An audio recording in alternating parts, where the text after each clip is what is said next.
Hello everyone and welcome to this week's broadcast of the Esports Tower Rumble in Overwatch. We are broadcasting it here from the Boise State Game Pants Esports Arena, and it is time to kick off our Esports Tower Rumble Overwatch Week 3.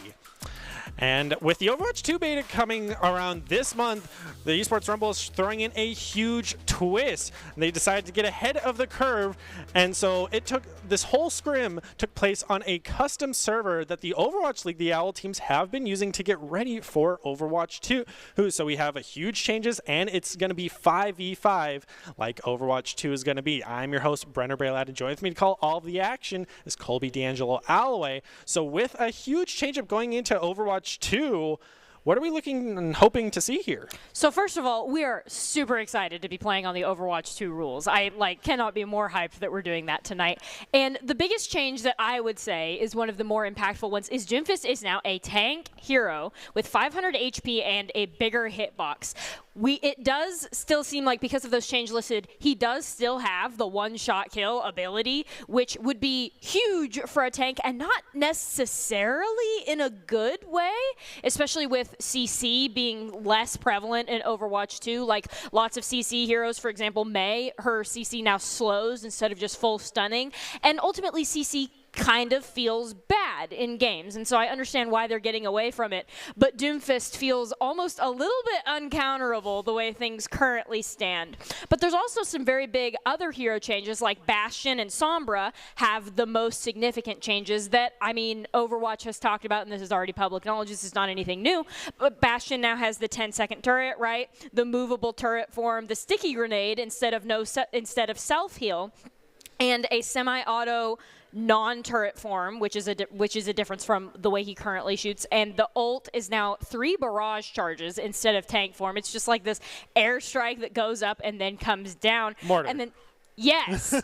There you go. Yes, that's the word, the mortar. Bastion is now a mortar instead of a tank. There and then Sombra hack also marks, and the benefit of marking enemies is Sombra herself does more damage to them. That's one of the benefits. And EMP is now an instant cast. So from what we've seen so far, you can't stun Sombra out of an EMP. And honestly, only people in Overwatch League were fast enough at reacting to do that anyway. So I would say that is one of the less significant changes. Yeah, and now she can also stay in stealth while hacking people. It's a just huge change, but with tonight's Rumble, we are also having the reveal of 3 new teams since this is a new setup for the Overwatch. So with the return of the Everest and the Cyclones, we're getting the 3 new teams of the Wolves, the Tornadoes, and the Tsunamis. So some exciting change in the roster. We are going to be looking at those 3 new teams, or 2 of those new teams tonight, with the first matchup going to be the Tsunamis taking on the Cyclones.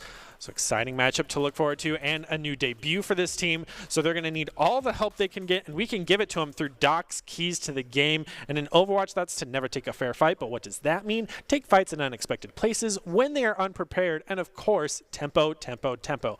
And these are presented by Esports Tower. Score pro advice at esportstower.com. Improve your game sense, improve your team play, and improve your performance under pressure. You'll get matched with great players and professional coaches to help you rank up. We are getting ready to jump into our first matchup of the Tsunamis taking on the Cyclones, with first map going to be Nepal. We're getting ready to kick off week 3 of this Rumble. It is entirely a new game as teams face off in a 5v5. As I mentioned, we're going to be starting off with Nepal, so let's see which team can adapt quickest. And with these new changes, it is going to be 1 tank, 2 DPS, and 2 heals. And we are, again, super, super excited to see this 5v5. It looks like the Tsunamis are going to run the Winston versus the Cyclones running that Reinhardt. So we'll see which one, at least in theory here, is the better solo tank. I imagine Winston, just because he'll be able to get out more effectively than Reinhardt. And with the only Reinhardt change we've been aware of so far is 2 Fire Strike charges, I don't know if Reinhardt has the sustain it takes to be the solo tank here, as the teams are going to get right into the fight. Yeah, he does have up to that 650 health now, so a little bit extra armor, I believe, to make him that much tankier. And with Sweatpants being the first one eliminated in this fight, now quickly followed by Blank, with Joe taking him down. Already Cyclones +2 in this fight will be able to cap the point as respawns coming in.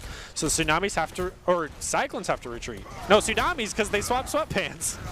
And now the Tsunamis are swapping 2 of their team members. We do have Sweatpants mirroring the Reinhardt and Blank on that Cole Cassidy. Yeah, so interesting change-ups here. Heals still maintaining, though, so Tsunami's sticking to their guns with the DPS of the Sombra, the Moira, and the Lucio going right into the fight. Sweatpants falling very low, able to come out of it alive as Blank takes down Joe right as they get the pulse bomb as well. Oh, so now down 2, down 3, and those Tsunamis came back with a vengeance. Should be able to secure the point here as Holy Chub tried to go back to contest, but did get eliminated. All the Tsunamis needed were a couple swaps there, the most notable of which I want to say is the Cole Cassidy, but the Reinhardt also let them walk onto the enemy in a way they weren't able to before. The Tsunamis did a phenomenal job of recognizing that their comp wasn't working and immediately swapping. Yeah, that fast action time is something that we've been wanting to see from a lot of these esports tower teams is, you know, the ability to change just like that and make the adjustment to the enemy team to compensate for it. A lot of teams really get stuck in their roster, so it's a nice change of pace as the tower comes out for BBQ, and it will lead to the first elimination of this fight onto Blank. So down a member forces out the coalescence from Mango, but that will be the point in Cyclone's favor as now the amplification matrix also coming out for C-Squared. Herd will not do them as much as they wanted though, as Joe gets eliminated by Sweatpants, quickly followed by the Holy Hub taking down Mango, and Sweatpants taking down C-Squared. Concentrates back and forth, but lost their main heals. Cyclones trying to fight will end up getting taken down, and that's the point for the Tsunamis. Tsunamis did something that a lot of teams do, which is when you're down 1, you start using ultimates to try to like make good on that lost member. And sometimes, and a lot of the times, it doesn't actually end up working. But because they were able to walk in, even without the Moira heals, it did end up working for them. Though I would not recommend making that a habit. Hopefully not a habit indeed. They do have this sound barrier to try to defend against the Cyclones' next push, so hopefully we'll see that come out here and not a Sweatpants elimination or a Blank first death. Instead, he will get the first elimination against Joe once again. Joe and Blank have been the first 2 to go out in these fights again and again. It does feel like hero picks are even more important now, and Tracer is not the right one into a Cole Cassidy. Yeah, she's not been able to get those picks that they needed so badly in order to swing the fight in their favor, but Sweatpants being so low is going to bring out the Shatter and get the elimination onto BBQ just outside of that mortality field, and then a great charge to take down a Holy Chub. Blank taking down Joe. Sweatpants get now on a quad. Gets them all. Sweatpants with about 100 HP laid them all out and then lived because Mango willed it. Yeah, that extra 50 HP really making Reinhardt a huge threat in the front lane. Now double ults coming out, and a great denial by BBQ denying the Deadeye from Blank. Another tire's going to come out here, and then the immediate elimination against Lukey. But the whole time they've been losing that front lane battle as Dark was able to get the elimination. Now Sweatpants come charging back. BBQ just so low on HP, gets taken down. Joe's doing as much poke as he can, but this Tracer's not going to be the game changer that they need, and gets eliminated with the Flame Strike. Now, it seems the Cyclones are all out stall. There goes the EMP, and that will be map 1 for the Tsunamis. BBQ really tried, especially in that last fight, got the double elimination, and actually put his team up 1, but then the Reinhardt charge came in and eliminating BBQ, and that was about the end of that fight there, just because BBQ was so weak without any support on point. Yeah, Joe sticking to that Tracer the whole match was definitely an issue for the Cyclones that I think, as you mentioned, if they had swapped off of it, they would have been able to capitalize a lot more, because BBQ was absolutely popping off on that Junkrat. They were doing very well, getting constant eliminations, whereas on the side of the Tsunamis, Blank was just hard countering Joe on this Tracer, and seems that they're still going to stick to their guns and maintain this Tracer. Which is no BM to Joe on the Tracer. Most Tracers get rocked by a Cole Cassidy, but that's when you need to realize that you need to swap if you're still on the Tracer into the Cole Cassidy. And actually, it does look like Blank is going to swap off of that Cole Cassidy, so we'll see if Joe can get some more value. Yeah, we did see the Sombra sprinting in, getting a ton of info, seeing that they still have the Tracer, but Cyclone's now kind of adjusting over to the Tracer. Now Holy Chub on the Wrecking Ball, but BBQ falling so low, somehow still alive, gets the health back, and then is quickly eliminated by Mango, who's now on the brig, quickly followed by Holy Chub taking down that Sombra. Seems still even and both down a DPS so far, but Holy Chub tries to even that out very quickly, taking down that Junkrat of Blank, who's just been such an issue for them. And that will be the point for the Cyclones. And Sweatpants on that Zarya. Zarya's changed. She now has 2 charges of bubble instead of 1 self and 1 personal going into this. We're not sure if there are any ball changes. So ball should just be as he currently is in Overwatch 1 for both of these tank lineups here. Yeah, and as the quick exchange between BBQ and Mango happens once again, Mango's really just going all in for poor old BBQ. And I mean, it's a trade that's been working in their favor. Losing a healer for a DPS that can spawn much quicker than a break can is a trade that I think the Cyclones want to keep taking. And as they look for a re-engage here, Tsunami's just building up a ton of charge, taking the lead. BBQ is going to take on Dark, which is going to set them up very, very well here. Tsunamis are forced to drop onto the low ground. Sweatpants has that grab. We'll see if they'll have to commit it just as the rally comes out. Yeah, good engage. Comes the grab as well, and a huge triple for the Tsunamis trying to finish off. Holy Chubb still managed to survive with BBQ, who had just come back from that respawn. Now Joe finally swaps off the Tracer to the Pharah. And there is not a whole lot the Tsunamis can do other than hack the Pharah out of the sky, so you got to think Pharah is going to be a pick that is going to get a ton of value here going into this. Also with the Pocket Mercy. Especially with the Pocket Mercy. That is a dangerous Pharah that the Tsunamis currently don't have a way to deal with. Yeah, and Shy's just been on the ground boosting the rest of his team along. This is a good wombo combo of Dedicate 2 to the skies, 3 to the ground as Blank gets a huge pressure up top, and Joe's going to capitalize on it with a double against Mango and Blank. You got to think that the Tsunamis didn't tab that out, weren't prepared for the Pharah switch, and didn't know how to deal with it once they knew it was there. Yeah, did immediately get the hack on the Mercy, though, not the Pharah like you mentioned. So now that forces out Blank to bring out the tire. The Tsunamis are still in a good place, even though they lost that fight. Sweatpants is going to swap over to the D.Va to maybe hopefully do something about that for Mercy. Mango is going to swap over to the Mercy themselves to see what's going on here. The Cyclones are at 31 and climbing. The Tsunamis will have to win 2 fights to win this map. Yeah, now with Sweatpants on the D.Va as well, definitely went the hard anti-air for the Tsunamis comp right now.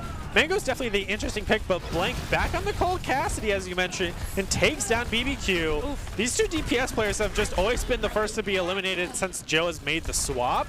So that's definitely something they want to keep an eye out for the next team fight, but trying to build a barrage as the Mercy goes down. You hate to see it. Now the sound barrier forced out as the tire comes out as well.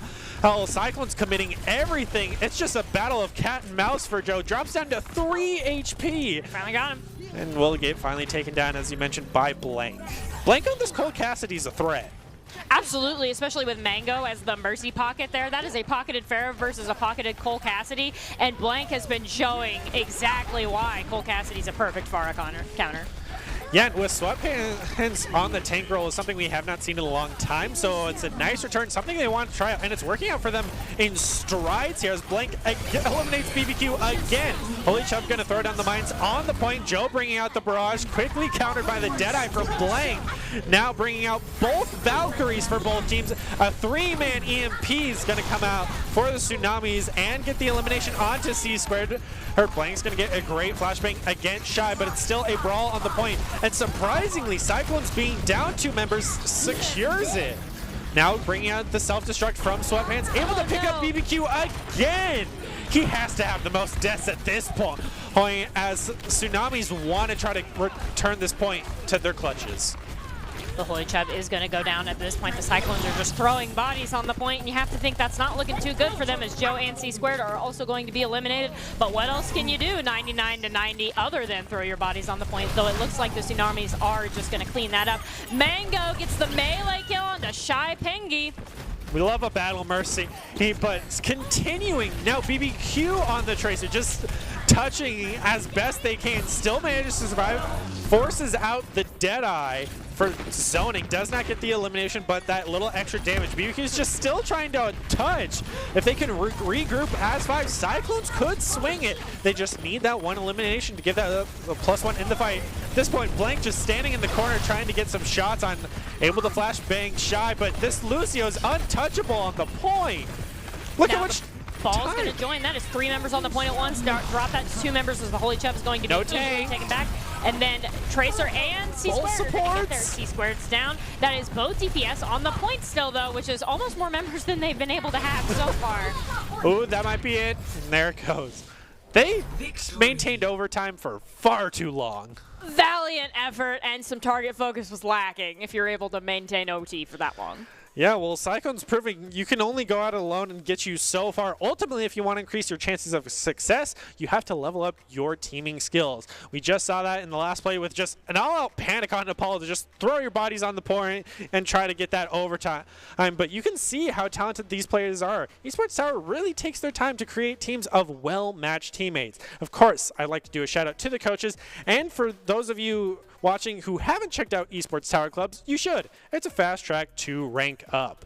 Well, map one pretty decisively for the Tsunamis. I mean, they had a rough start on map one, but brought it back. Cyclone's really giving them a run for their money, but ultimately will fall out. So heading into map two, which has already even been decided, of Eichenwald, what are you hoping to see in this 5v5 of Eichenwald of all things? So usually control first fight is usually determinant of how the rest of it is going to go. That was actually the opposite of the case here, because first fight the Tsunamis got rolled, and then they immediately made the swaps and immediately adjusted their strategy and then proceeded to win the map. And they definitely didn't roll. They definitely struggled for their efforts to take this map one. So I expect the Tsunamis to continue to respond. I would like to see the Cyclones do a little bit more of that. Like if something is not working, you need to swap. You cannot force it. Yeah, so Tsunami's definitely having the adaptability that we haven't seen from the Cyclones yet. And Cyclones being the returning team, we would hopefully see them continue that going forward. And Tsunami's being a new team really come out the gate swinging, showing a very strong force.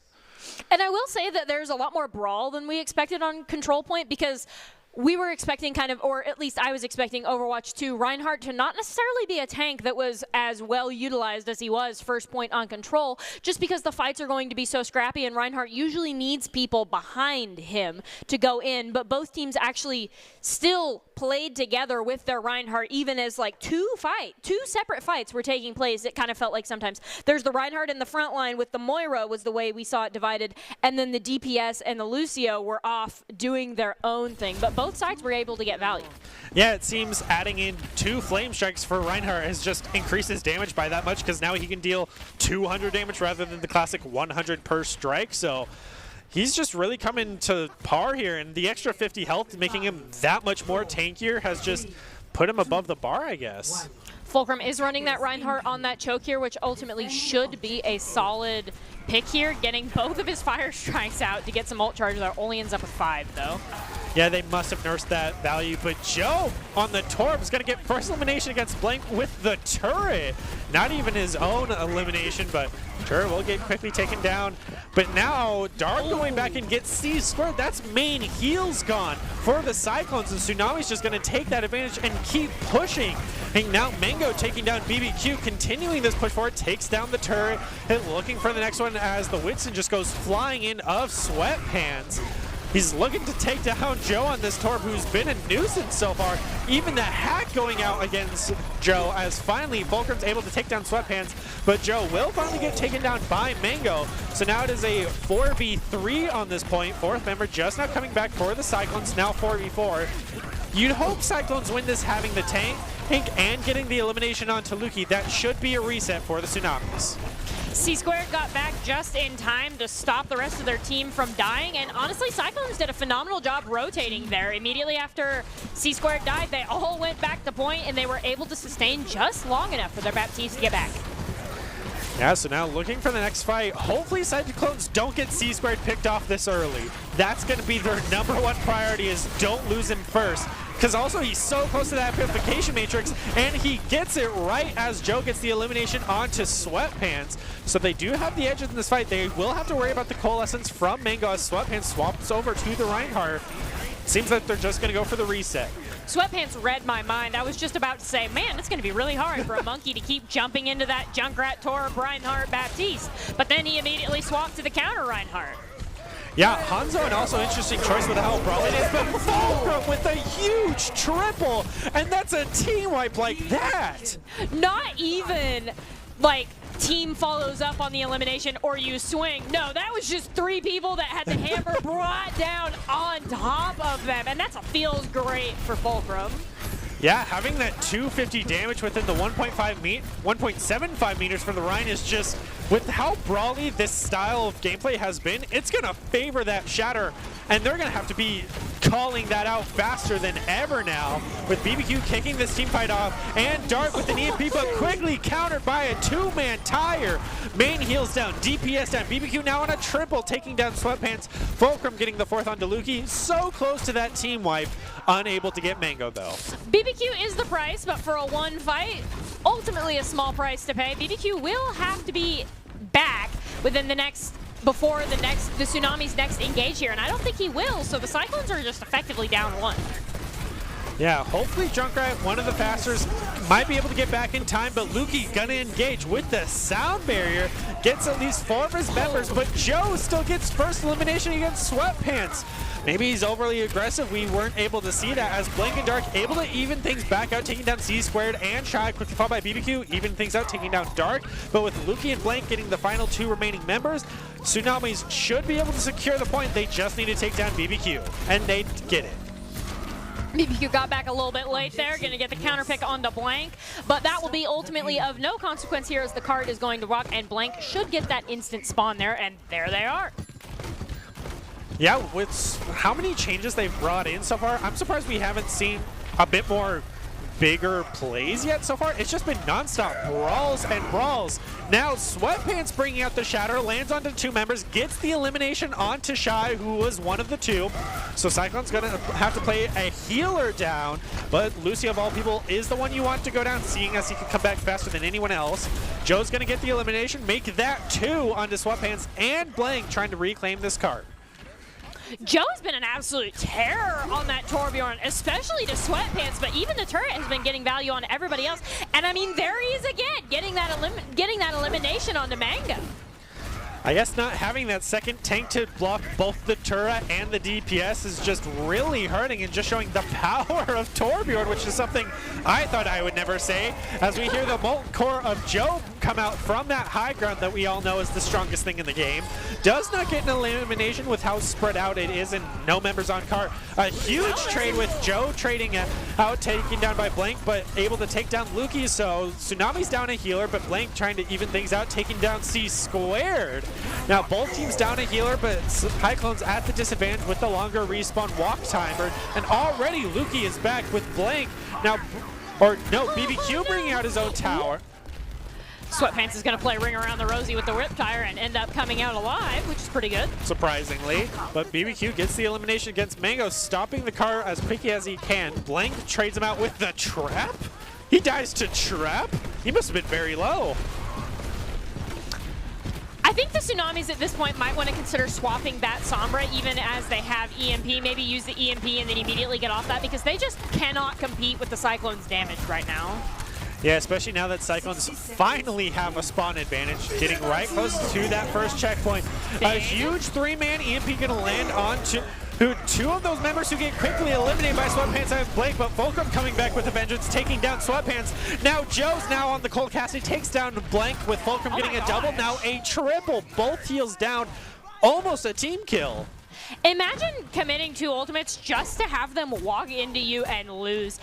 The Tsunamis don't have the damage to stop Fulcrum, BBQ, and now Joe on the Cole Cassidy from doing that, really. And especially with that Lucio speed boost, the Tsunamis, a solo Junkrat, ain't cutting it. Yeah, so now going into this next fight, Tsunamis are going to have to play around this Shatter, and they only get Shy, but get the elimination since he did have the sound barrier. That's a huge play for the Tsunamis, also taking down Joe on the Cold Cassidy. And now Fulcrum, they're +3 in this fight and should be able to secure it. The sound barrier let them walk in, but they're not going to have ultimates to continue to use, especially as we reach OT. This second point here in OT, and now with 1 minute and 26 seconds going into the bank, I still think a swap would be a good idea for the Tsunamis. Tsunami's just going to continue pushing forward, it looks like. Going to try to play around Blank with this tire. A huge brawl on that right side. Blank comes out of it with the first elimination against C-Squared. So again, C-Squared first eliminated in the fight. Now quickly followed by Joe getting taken down by Blank. Blank's on a double. Now Dark taking down Fulcrum. BBQ able to at least take down Sweatpants, but you're down 4 members. And that puts Cyclones in final fight territory. They lose this next fight, the Tsunamis are just gonna get the point. But the Cyclones have 6 ultimates, so you gotta think it's probably in their favor here. But Dark almost has EMP. And Joe gonna open things up with the die, unable to get anything, but Cyclones had all 5 ults like you mentioned, so they should start using them. Shatter was blocked by Sweatpants, so Sweatpants answers it with his own Shatter, gets it, and BBQ surprisingly comes out of it with the elimination, and Joe with fantastic aim takes down the Blank Tire, quickly followed by elimination onto Mango. Cyclones having spawn advantage, able to swing this fight in their favor with Blank taking down Fulcrum and BBQ taking down Sweatpants. Now Joe finishing off Blank, that's a reset. Took them 5 ultimates to make that up and a sound barrier that saved the Reinhardt. But now the Tsunamis just have EMP to try to take this last fight, and honestly, they just have a desperate touch. Yeah, they do get full team. Cyclones are gonna need to play around this tire and not get eliminated with the EMP going off in the back lane only onto C-Squared, who survives finally. And now Joe gets the elimination onto Dark as well as Sweatpants, already +2 in this fight. Blank does get the elimination on the tire against BBQ, but Joe's now on a triple, taking down Luki, make that a quad. Will it be a penta? It's stolen by BBQ. And that is an overall very nice little goalpost there. This is still winnable for the Tsunamis, even though they didn't push it all the way. That final quarter Eichenwald is where a lot of teams get stopped. So this is still very winnable for them, but they're in a very uncomfortable position of they have to have a great first and second point hold, because third point is just going to be uncomfortable because they didn't full cap. I mean, with how brawly it seems the Overwatch 2 meta might be, indoors is just going to be a non-stop Blood Bowl. But Joe coming out of it with a quad and then BBQ stealing it at the tail end is definitely heart-wrenching if you're Joe after just struggling on Tracer, then coming back with a vengeance on every other DPS. And now Cole Cassidy seems to just be his bread and butter. This time now on the Sombra, what are you hoping to see from the Cyclones' attack to beat out the Tsunamis? I hope to see a little bit more EMP follow-up, because I think that was something that was lacking with the Tsunamis Sombra in particular. Like, they would get the EMP and it would land onto between 1 and 3 members, but then those 3 members wouldn't get eliminated or wouldn't get followed up on. Or if you're going to use the EMP, just use the EMP to like stop ultimates, but even that requires immediate follow-up, because then they're just going to ult after the EMP. So hopefully a little bit more a team play around the Sombra, because it seems like to run the Sombra, you need to play around the Sombra for her EMP. Her solo hacks mean she has great single target damage, but when you try to apply it to a 5v5 team-based game, it's very much an uphill battle without having your team just following you everywhere you go. And already Dark in the back lane going right onto C-Squared, but he's able to survive it. And now Joe falling very low. Sombra being very squishy. I'm curious if they changed her health at all, but I don't think so. I think she's still at 200, as no elimination from that whole engagement. Of course, Caster's Curse. Of course, there it is. Blake takes that BBQ. Luki did get hacked on that Mercy, but they are able to sustain through that. The Tsunamis really want to do a lot of damage here, and the Sombra feels a little bit like the odd man out unless they're able to get hack value, because every other member of the Tsunamis is geared on dealing a lot of damage, and they have low healing. So they'll have to play around that low healing that they have. The Cyclones, however, look mostly just like a brawl comp, so the Tsunamis need to get picks before the Cyclones are walking on them. Yeah, this is the first time we've also seen Sigma in this matchup, just to see how he plays in 5v5, and Dark gets the first elimination against Shy. Definitely having the right target prioritization. Get the squishy backline, and the front line will collapse as Mango takes down Fulcrum. Losing that secondary heals has been detrimental, and that might be a Cyclone's reset, as Sweatpants take down C-Square, and BBQ has to go for the reset. BBQ dies with honor off the map after the fight is lost. No dishonor in that. The Tsunamis are doing a great job at getting picks on the Cyclones before they're even able to rotate. Tank Doomfist? That is not a very big character model for what we were imagining from the tank. Looks like he's going to peek and then maybe go back into spawn there. So we might have been lied to. Dark has at least seen those swaps, and now over onto the Monkey. Dark is trying to do something cheeky here. Yeah, he's just been getting all of the scouting value, and it seems that Cyclones just haven't been respecting him. I mean, he's always been getting damage on that backline, getting the healer elimination as the first in the fight. And now with C-Squared on the Ana, they're in danger with Blank opening things up with the double dragon.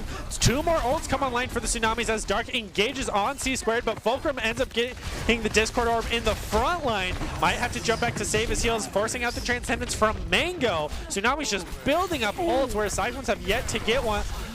No eliminations yet, surprisingly, and of course, Caster's Curse. As soon as I open my mouth, Blank gets the elimination against Fulcrum. And it looks like that's all it's going to take to send the Cyclones back there, especially as Shy Pingy goes down on that Lucio. The Tsunamis have been doing a phenomenal job at capitalizing on these fights here, but with ultimates coming up, it'll come up to who gets the better EMP, Joe or Dark? I mean, just compare the time values of where we were for the Tsunami's attack and the Cyclones' defense. I mean, this is miles in difference. We never even got to overtime for the first point. What was going on in the back there for a second, just barely off screen? Joe and Dark, the people to watch this next fight. Yeah, they have the ults. I mean, Cyclones do have the +1 ult advantage. They just need to start landing them. And taking down Lukey could be the advantage. I did see the Mercy bring out the pistol for 2 seconds. A great 4-man EMP. We haven't seen the follow-up yet. Forces out the Gravitic Flux. No! Gets the elimination against Fulcrum. Quickly followed by BBQ, taking down Dark. So they are even, but Cyclones don't have a front line, whereas Tsunamis do. Tsunamis should be able to hold here. So in Overwatch 1, losing your main tank used to be a really, really big deal, but ultimately still winnable if you could get the elimination onto their main tank. It feels like the second your solo tank goes down, you just don't really have a fight. Like, everybody scatters, and it turns into scrappy elims instead of a fight. Yeah, Cyclones just having to throw everything they got with the nanoed Fulcrum diving right in. And still not using. There goes the Primal Rage to keep himself alive. Gets the elimination against the Zenyatta. Double Dragons comes out to try to force him off point. Now in overtime, Cyclones have to go full dive here. BBQ swapping over to the Tracer. Gets eliminated by Dark after taking down Lukey, I believe. Now Fulcrum with the Primal Rage takes down Blank. Joe takes down Dark. And that should be the point for them with only 1 member of the Tsunamis remaining. There are now 3 on the point for the Cyclones there as they're trying to stop the Tsunamis from getting everybody in the contest. Tranquility's going to come out, and that's big. Yeah, that might have swung the fight in their favor, keeping the Sigma alive. But Lukey flies right in, and they barely C9 off the point. Tsunamis in shambles after that as Cyclones gets another 230 on the board. This game's still going. That feels real bad because the Sigma Gravitic Flux would have been huge in winning that fight, but now the Tsunamis have to play point 2. And their comp is honestly pretty geared to take the high ground, but the Cyclones do also have a comp to try to dive into them. It will all just gear around whether or not they're able to support Fulcrum in their dives. Yeah, now Blank securing that high ground team comp with swapping over to the Ashe. Great Dynamite gonna land onto Fulcrum. Just trying to build that ult charge. Now Mango even swapping over to the Ana. Definitely going for that high ground play as you mentioned. And it does look like Shy Pingy on that Lucio is trying to terrorize them there. Ends up leaving with their life, but Blank is same cannot be said for BBQ. Yeah, gets the elimination onto BBQ with the coach gun. Fulcrum jumps up to the high ground, has no support whatsoever, falls very low, surprisingly lives, but C-Squared does get eliminated by Blank in the back line. Now Joe taking down Dark to even things out, but Lukey's there with the res. Blank gets the elimination against Shy. Cyclones having a real tough time trying to find where to fight. Fulcrum was the distraction as everybody else came in from the low ground, and it ultimately ended up working, though I think a more coordinated dive, as in everybody in the same place, will benefit the Cyclones more. Yeah, Joe having a real issue trying to pick who he wants to play in this dive as Blank's just popping off here. BBQ does get the pulse bomb up onto Mango, but I don't think they can regroup in time to capitalize on the Tsunamis being down their main heals. Blank says, no, Fulcrum, you can't walk into me. Coach gun. That's a huge Sigma ultimate, setting Blank up for a lot of shots even as the sound barrier comes out. Maybe a bit of an overcommit by the Tsunamis. I mean, Gravitic Flux, Sound Barrier, Bob all came out. Actually, I believe that was Cyclone's Sound Barrier, but tried to answer it, and they still got wiped. What are you hoping to see from the Cyclones to try to bring it back here? They need a coordinated dive, and they need an elimination onto, most likely, Lukey on that Mercy, because they've gotten the elimination onto Mango before, but Lukey just comes in and insta-reses that, and walking into EMP, this next fight is pretty scary for them. Yeah, so Cyclone's going to need to play around this Nano, and exactly that's what they do. The Winston jumps right on top of him, but does Wombo combo it with it, gets Lukey, as well as Joe takes down Mango. That's no supports for the Tsunamis. They're able to answer by taking down C squared at least, but Cyclones still have Shy to keep them alive as BBQ also takes down Dark. That's all members on the card. They have a chance. The Tsunamis do have a full recontest, though, with EMP. So this next fight will be down to whether or not the Tsunamis can follow up on the EMP. Yeah, so it's all eyes on Dark for that EMP, as you mentioned, but now C-Squared swapping over to the Moira. Only lands onto 2 members of the Lucio and Fulcrum. Fulcrum's going to end up eating a sleep to the face as well, but now Joe has the Deadeye built up and takes down Dark after that EMP. Fulcrum gets the leap onto Blank. Joe gets a double now onto Mango. Fulcrum gets a double. Joe's on a triple, and that's the checkpoint. I maybe think that a Moira would have been more beneficial, especially that fight, and now they're going to immediately swap to Moira for this 3rd point. But we were talking about how the Tsunamis were going to need a phenomenal 1st and 2nd point hold. Taking them almost to OT 1st and then OT 2nd sets them up in a pretty good spot for this 3rd point, and now they just have to win the brawl. It's going to be all eyes on this brawl. Can they get to that 3rd point? Especially, that's a huge start onto... That's no DPS for Tsunamis like that. They just had the engage and they weren't ready for it. Now it's also Winston v. Winston. Swaps trying to come in. The Deadeye does come out from Joe for the zoning. Yikes. They're about to get the cart. Deadeye even took down Mango. Fulcrum takes down Lukey. That's no supports. They just have to clear the cart and get rid of Dark, who's causing them an issue. BBQ gets the elimination against Sweatpants. No member of Cyclones has gone down yet. Fulcrum takes down Dark. Tsunami's an all-out stall here as BBQ gets the elimination against Blank. 2 members on the cart, both supports down the remaining 2, and the Cyclones get it. And that's why you don't usually want to take it to a 3rd point if you weren't able to full cap, because you just lose one fight and you lose the whole point if you don't have the opportunity to reset. Well, of course, this broadcast is brought to us by the Esports Tower, supplying us with the games, players, and so much more, where you can score pro advice at esportstower.com. You can improve your game sense, improve your team play, and improve your performance under pressure. You'll get matched with great coaches and players to help you rank up. Well, we're heading into Game 3 with Cyclones and Tsunamis 1-1. It's really neck and neck here. What are you hoping to see from a map 3? So we've already talked about hero flexibility, but I think one of the other really, really big things is understanding your comp, like what you're going for. Like the Cyclones ultimately were able to pull it out, as we saw there, but they pulled it out final fight because they didn't get all members in their dive. They oftentimes just sent the monkey in alone, and even though they won that final fight, they just sent the monkey in alone, and he ended up eliminating 3, and that worked out well for them, but that's not going to work out all the time for you. And I mean, as we just saw, they sent that monkey in solo like 5 times, and only 1 time did it finally work out for them. So if you're going to play a monkey, even though he is a solo tank, you still can't just send him in by himself. You need the rest of your team immediately there to support him. So map 3 of Escort, what are you hoping to see? I really do like the Rhine v. Rhine in the Brawl. I like the Brawl comps that are coming out and the usefulness of the Junkrat that comes out. It does look like we do have BBQ on that Junkrat there, but the Holy Chubb on that Sigma. And the Tsunamis just proved that you can play a Sigma comp really, really well on that first point there. So it looks like the Cyclones have a ton of damage, and I don't entirely know if the Tsunamis are ready for it. Yeah, so now heading into Dorado with the Cyclones on defense first. Joe immediately taking control of that high ground. Sweatpants falling so low. Gonna try to go for the re-engage at not even half HP. Was definitely a ballsy move on his end as the lone tank, but getting a ton of progress on this card, really not having a ton of pressure applied to them from that high ground. Now even Mango getting the high ground just to try to take down Joe, who just has yet to leave. Look how far the card's gotten with no contest whatsoever. It's past the archway. Reaper feels like a strange hero to try to hold the high ground on here, and I mean, we see exactly why. They can't really do anything until you get in melee range. And I think that this was the Cyclones' plan, stop them when they get to archway. Well, very much past archway. We're here to Fountain, but finally Cyclones able to bring in the elimination. Holy Chubb able to kick things off, and Joe finishing things off. Now Tsunami's having to go for the reset, but so much early progress that the Cyclones just let happen. They did give them a lot of space, but I think that was the point of their comp. I think the point of because as soon as they got to that archway, everybody on the Cyclones immediately rotated and the fight was taken, and the fight was won pretty quickly.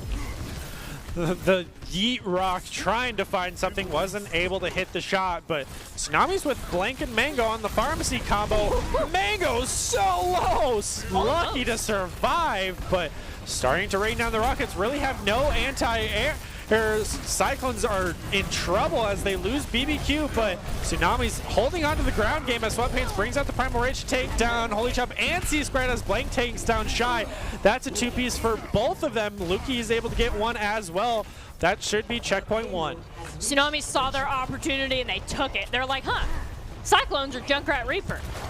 You know who they can't do absolutely anything against? A pocketed Pharah, and then Blank just went feral with Mango's assistance. I will say BBQ made a valiant effort getting that Mercy down to 30 HP in the sky as a Junkrat.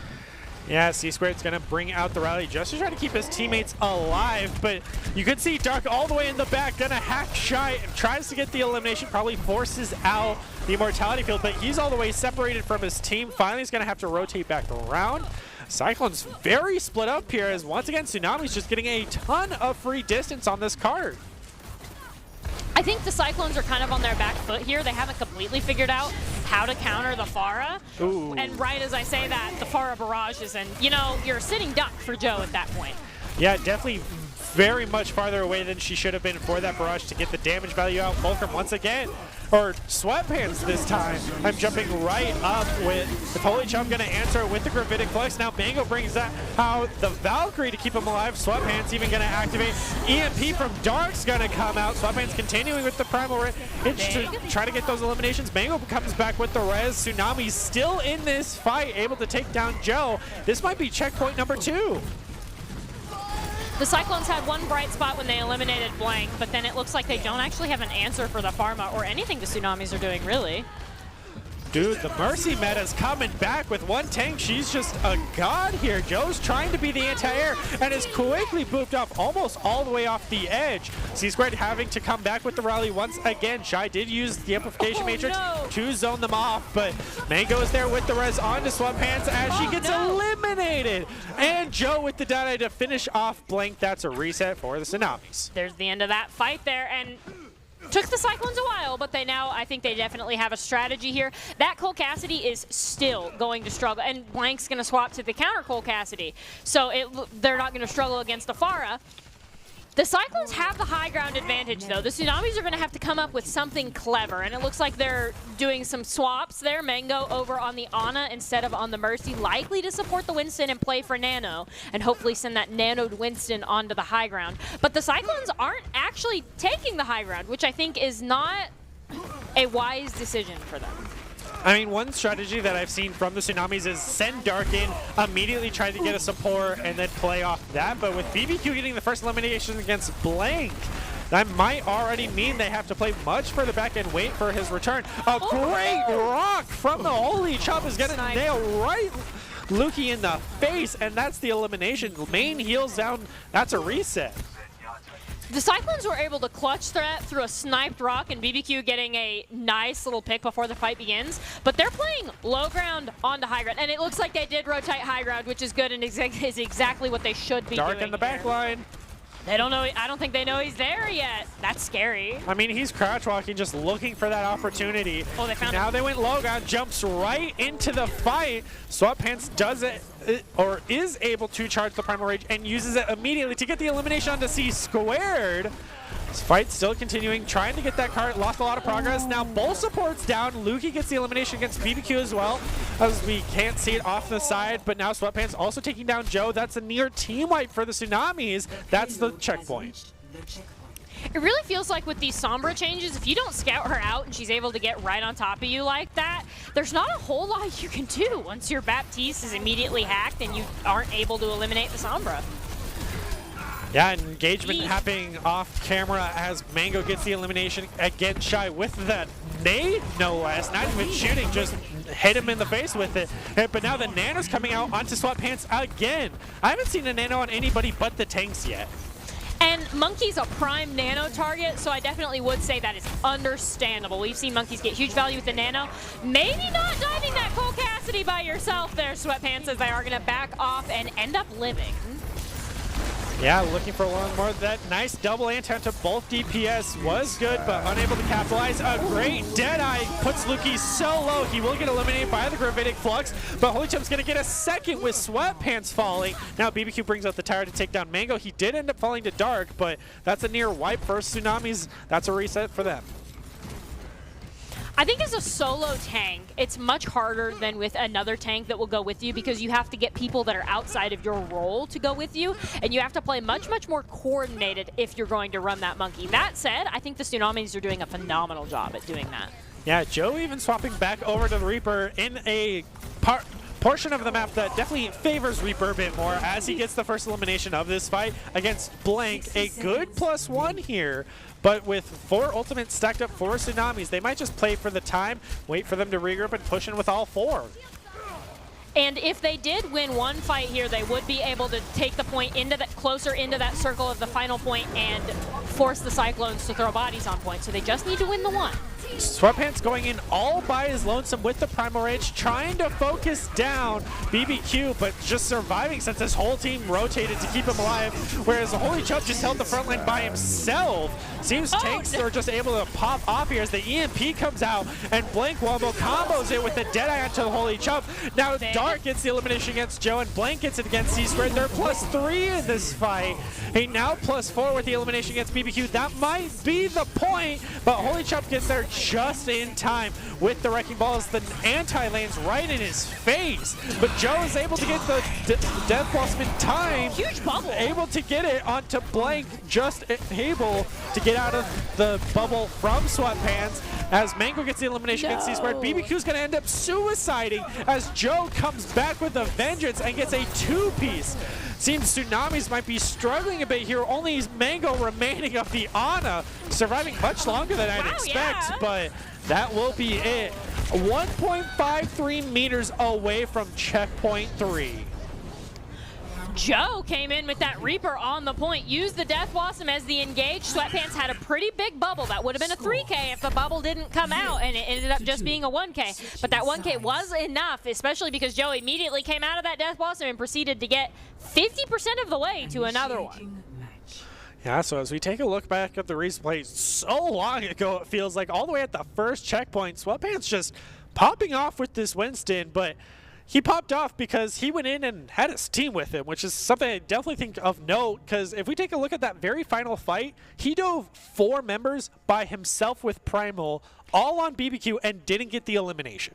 Yeah, he just kind of ran in their team, and I think the purpose was more to disorganize than it was to eliminate, and he definitely accomplished that goal, but it is still really wild to watch and very risky as a Monkey to go in by yourself, even with Primal, against 4 members, because a good team will melt you before you can even disorganize anybody. On the flip side of that, Holy Chump was by himself the whole time, holding the front line, and the 4 members of Tsunami couldn't get past him until Sweatpants swung back around. They got the EMP and the Deadeye. So it's just kind of a single tank can hold off 4 members. If this is Overwatch 2 meta, this is definitely going to be just focus tank win fight. And it was certainly like that in Overwatch 1 as well. Most of the time if you lose your main tank, that's almost as bad as losing your main healer going into the first fight. But because there's only 1 member responsible for like managing space, there's a lot of pressure on these solo individual tanks. And we now get to see the solo Roadhog. And honestly, my first thought is, oh no. The Cyclones just have a lot of damage and they don't necessarily have a front line. Yeah, I believe they even buffed Roadhog's health with how big it is now. I do not remember. They had to do something to him just so he can hold that front line, but having Security of the Skies has been working out for the Cyclones so far. I mean, this Pharmacy's just been able to deal a ton of damage for Tsunamis off the high ground, and already they're having to brawl right outside of that archway, but Dark on the Junkrat now, trying to contest them a little bit. Also, Sweatpants on this Orisa has been able to hold the front line. There was some talk about Orisa not having a shield, so it's good to know that Orisa does still have that shield, especially in this solo tanking position. And Joe's going to get the first elimination. Yeah, against Blank, and and make that 2. That's no DPS for Tsunamis. Surprisingly, BBQ didn't get that. Instead, he's going to get Luki of the main heals. And what? Not even a minute in, they get the first checkpoint. I don't think the Tsunamis had an answer to the Pharah raining down tons of damage, and then Joe got that immediate elimination onto both of their DPS, so Sweatpants as the Orisa just got walked on because there's not a ton you can do as an Orisa down both of your DPS to defend yourself. Which explains why Blank immediately went over to the Soldier 76, as well as Dark back over to the Sombra. Ooh. So hopefully that may change things up for the Cyclones, but look how much space they're just taking freely. And Holy Chump with a great hook gets the elimination onto main heels of Luki. Now Mango gets taken down as well by BBQ with the help of C2, always there. Hopefully we can see the res come out. Oh, will get taken down by Blank. Soldier 76 doing his job, taking down the air. Poor Sweatpants is making do with Soldier Biotic Field there for healing, and it's not going to last him much longer, especially as that Pharah respawns. Yeah, his shield thankfully will be up in time so he can throw that back down. Ooh, Cole Cassidy able to roll out of the Orisa pole. Pole was nice, clean fight. Sadly, the shield was just put. Here comes the whole hog. And the Deadeye, a great wombo combo. That's main heals and main tank down. They almost got that whole hog. Just a couple more headshots and the Holy Chub would have been down for them, and will get them this second point here. But that's not going to work against everybody. Yeah, Cyclone's running away with it right now. I mean, almost every checkpoint the Tsunamis got on their attack was bare minimum. Now Cyclones are here at checkpoint 3 with 5 minutes on the board. And it feels like even as C2 gets eliminated, that is a good hold for the Tsunamis here. But they're in a very uncomfortable position of having to defend this final point for almost 5 minutes. And it's definitely doable, but not if you keep getting eliminated first. Yeah, Joe able to at least trade out with Dark, gets eliminated by Blank. Now Mango gets the res onto Dark, so they're back at full strength. Now Blank bringing out the sight as C2 gets the res, but will end up getting taken down by Luki, and Shy, unable to make it out alive, gets taken down by Blank. Controlling the high ground has worked for them. And it looks like this is finally their stand. They've won a couple of fights there, but a well-placed barrage or amplification matrix in that hallway could easily flip this to the side of the Cyclones. So at this point, the Tsunamis are playing the ultimate game. Yeah, or even if BBQ gets behind without the barrage, presses her E and knocks them all off, then it's just a ground battle because they just got bumped off. I mean, even a Lucio, if the Cyclone swapped over to it, could work out fantastic to deny the high ground that the Tsunamis have been capitalizing on. Sweatpants is not going to get hooked today. They saw the Holy Chub and backed up. There's the barrage. Unable to get anything, but does force out the shield, and Sweatpants is first eliminated by Shy, surprisingly. A great flashbang to deny Dark in the back line. And as Holy Chub gets that elimination, Blank finally able to take down the Fire, but is quickly rezzed. They notice 2 members in the backline of Blank and Mango, but that's cart pressure just getting free distance, and Cyclones quickly took back that high ground. And at this point, it looks like Sweatpants is going to swap over to the Roadhog just to get a little bit more damage. Joe is not going to get a ton of value out of that high noon there, but they will get value out of the Flash Fan. Yeah, hack to take him out of the Deadeye. Now Sights in the backline as well with the Valkyrie. It's a great wombo combo. Cyclone's already down 2 members of their secondary heals, main tank. Now even Luki with the Brig with the shield bash gets the elimination against Joe. Blank gets 2 more, and that's a reset. And I think swapping off of the Orisa was a good plan. There wasn't a lot. The Orisa was being attacked from too many angles to get a ton of value there. And I think that will be one of her downfalls as a solo tank, is she's really only able to cover one angle. And in this 5v5, they're coming at you from everywhere. So the Roadhog is a good swap, I think. Yeah, they should either lower the cooldown of her shield or maybe increase its health just so she can have more of a tank presence to deal with how many angles she can be attacked. But a lot of pressure coming out into Sweatpants, down to half HP. Will get healed up from his E. Dark also just crouch walking everywhere, trying to find that juicy target to hack and deal damage on. You know it's one of those supports, but BBQ and C2. BBQ falling very low from a well-placed shot from Sweatpants. also has the whole hog, looking to use it. A great barrage setup. So low. Hog survived though with the whole hog. As they lose Holy Chub and BBQ, C-Squared's were there with the res at least. Tsunamis was up a couple members, but Cyclones bring it back as they take down Blank here.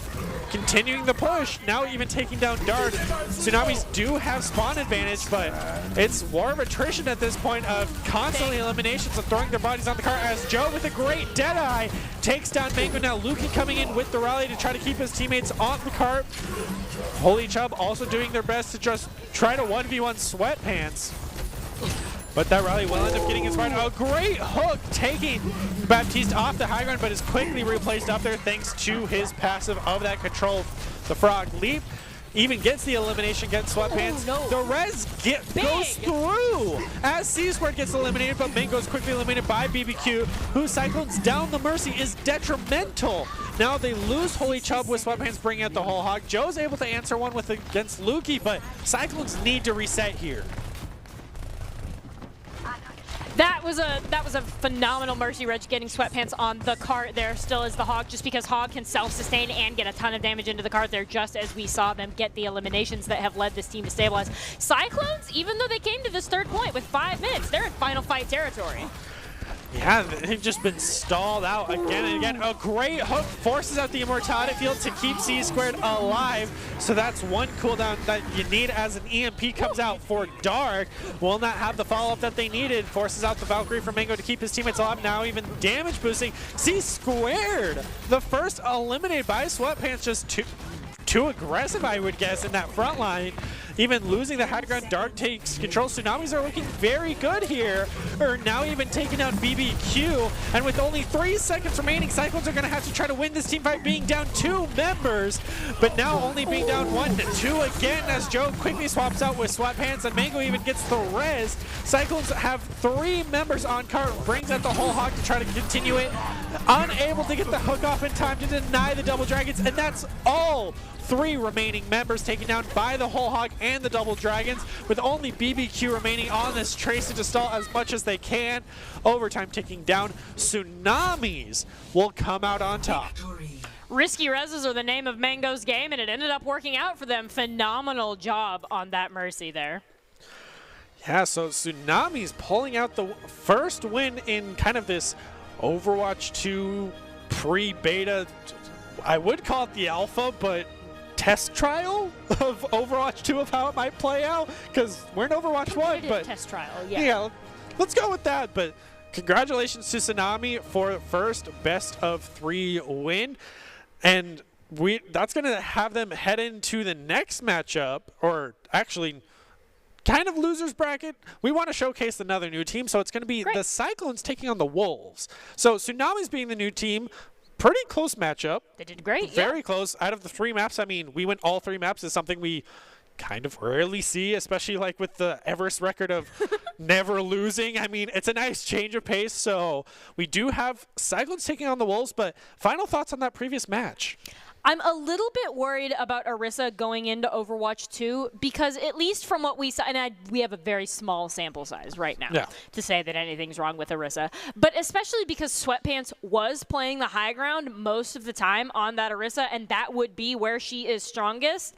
I think it was either their team wasn't there to follow them up enough, because it really felt like that Orisa couldn't take or hold space, and I don't know if something needs to be done to her or teams just need to get better at playing around a solo Orisa.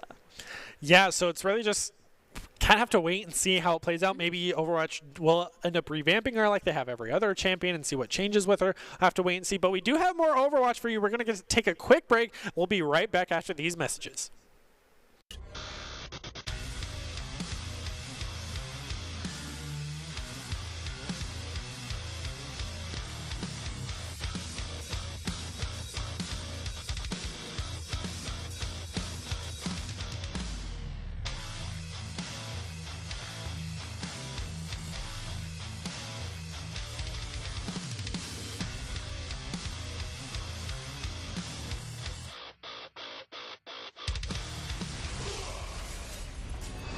Visit NationalGuard.com to begin your Guard adventure.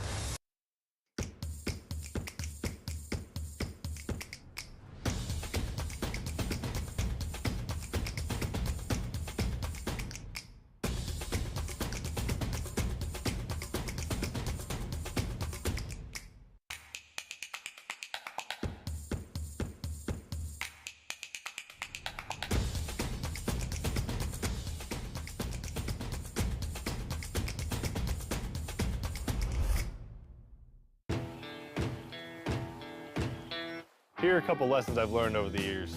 Friendships come in all shapes and sizes. And always buckle up. Seatbelts save lives. That's a rule we can all live by.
Hello, everybody, and welcome back to this week's broadcast of Esports Tower Rumble in Overwatch. We are broadcasting it here from the Boise State Game Pants Esports Arena. It is week 3 of our spring Overwatch Rumble, with the teams facing off in some custom Overwatch 2 scrim servers used by the pros over in Overwatch League, the Owl teams.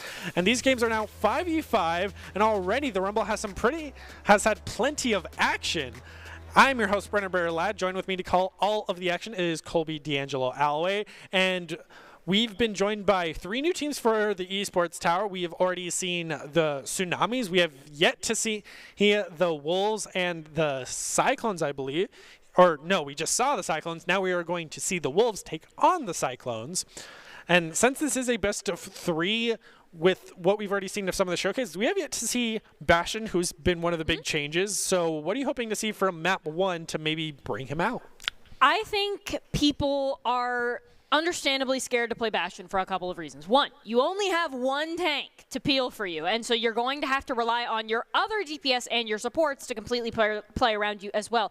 I just also think this 5v5 taking down a tank is not necessarily the environment that Bastion thrives in, like these scrappy fights where everybody's kind of doing their own thing. For the most part, even though Bastion has the 10-second turret that is movable, even though he has more mobility than he does have in Overwatch 1, he is still a hero that very much needs to be protected, and part of the reason is because the minute everybody sees a Bastion, they're going to shoot at the Bastion.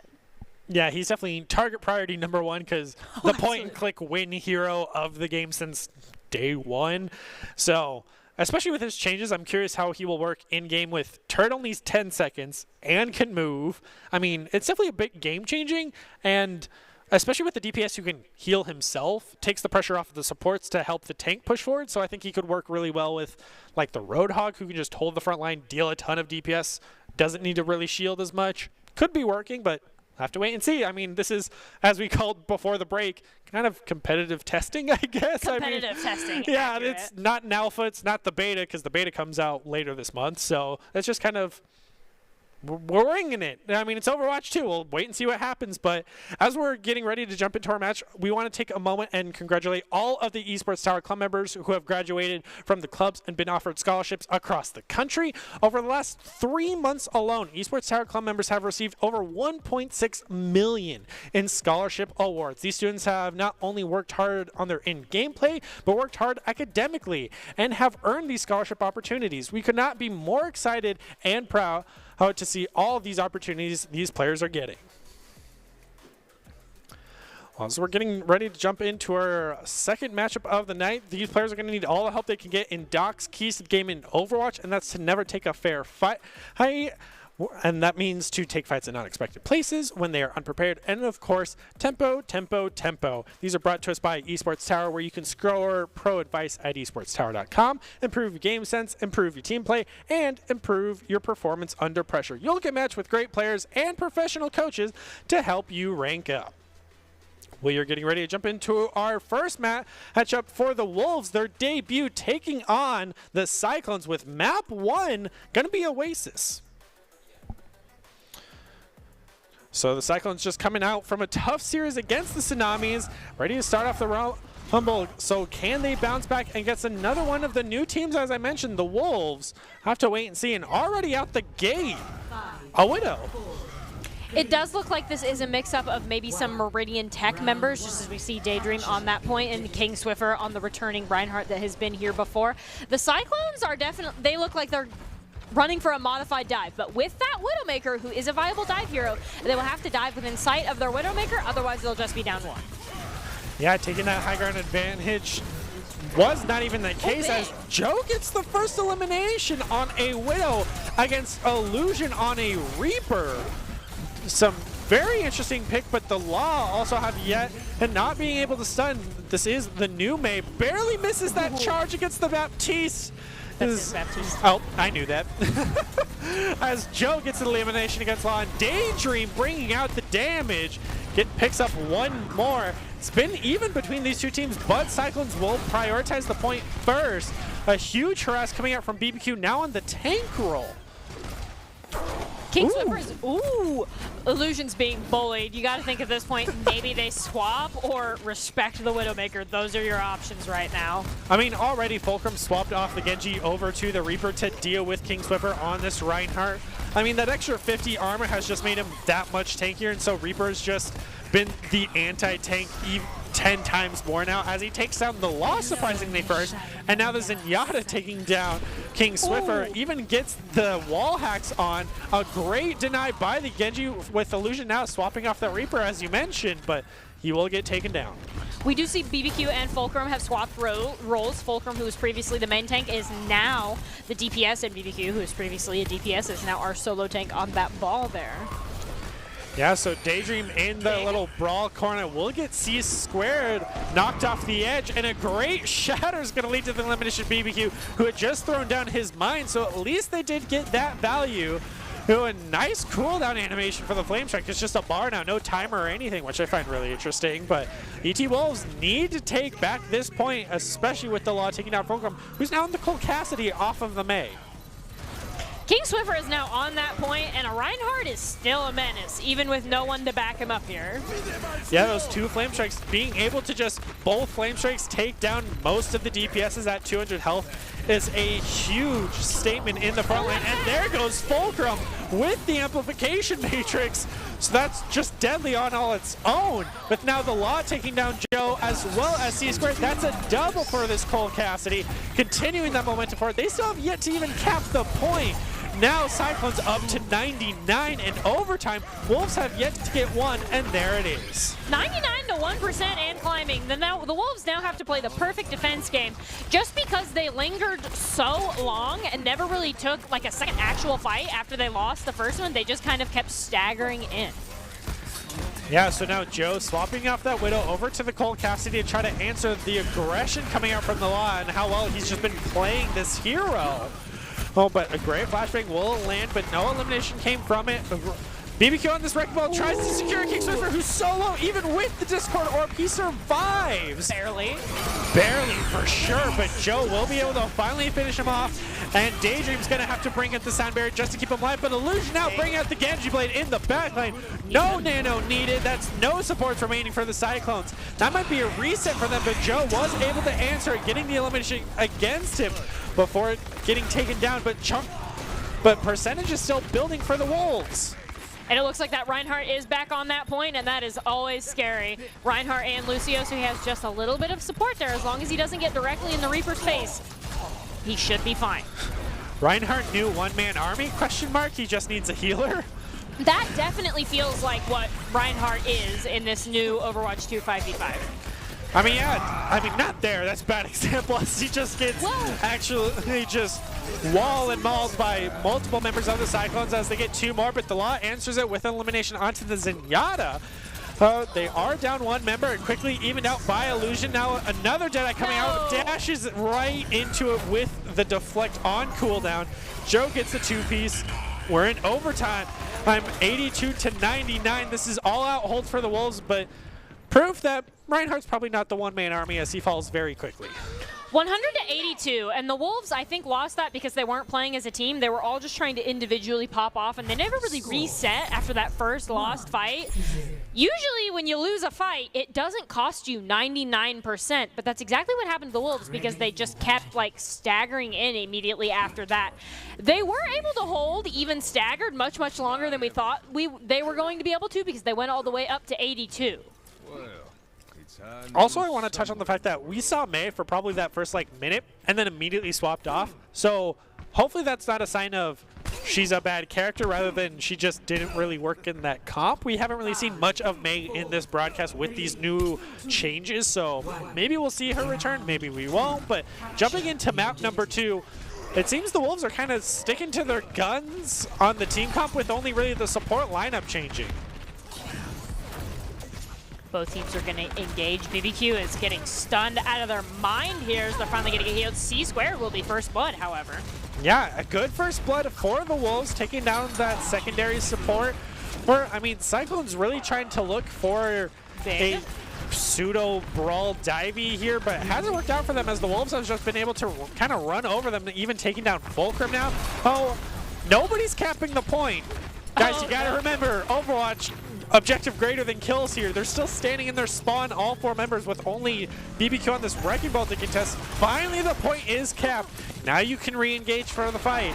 And that's exactly what they do, getting the elimination onto Shot by buying them that much more time. BBQ's trying to disrupt that backline, drops down to that half HP. So he'll have to retreat. A great slam down, but not really dealing the damage he wanted as Illusion gets another elimination against C-Squared. Genji really does feel like the odd man out on the Wolves just in terms of comp and play style, but Illusions has been getting a ton of value. I mean, maybe because he's the odd man out is throwing the Cyclones for a loop of we didn't expect a Genji. Now there's just a Genji in our face getting the eliminations. And surprise, C-Squared of all people is constantly getting eliminated by the Genji, has the shield bash stun, has the knock away, has just a straight up shield. Why are you getting eliminated first? You're the break. You're the one who should be able to live in a fight. Hey, so definitely some interesting plays as all of the ults come out, endangering with a double boom.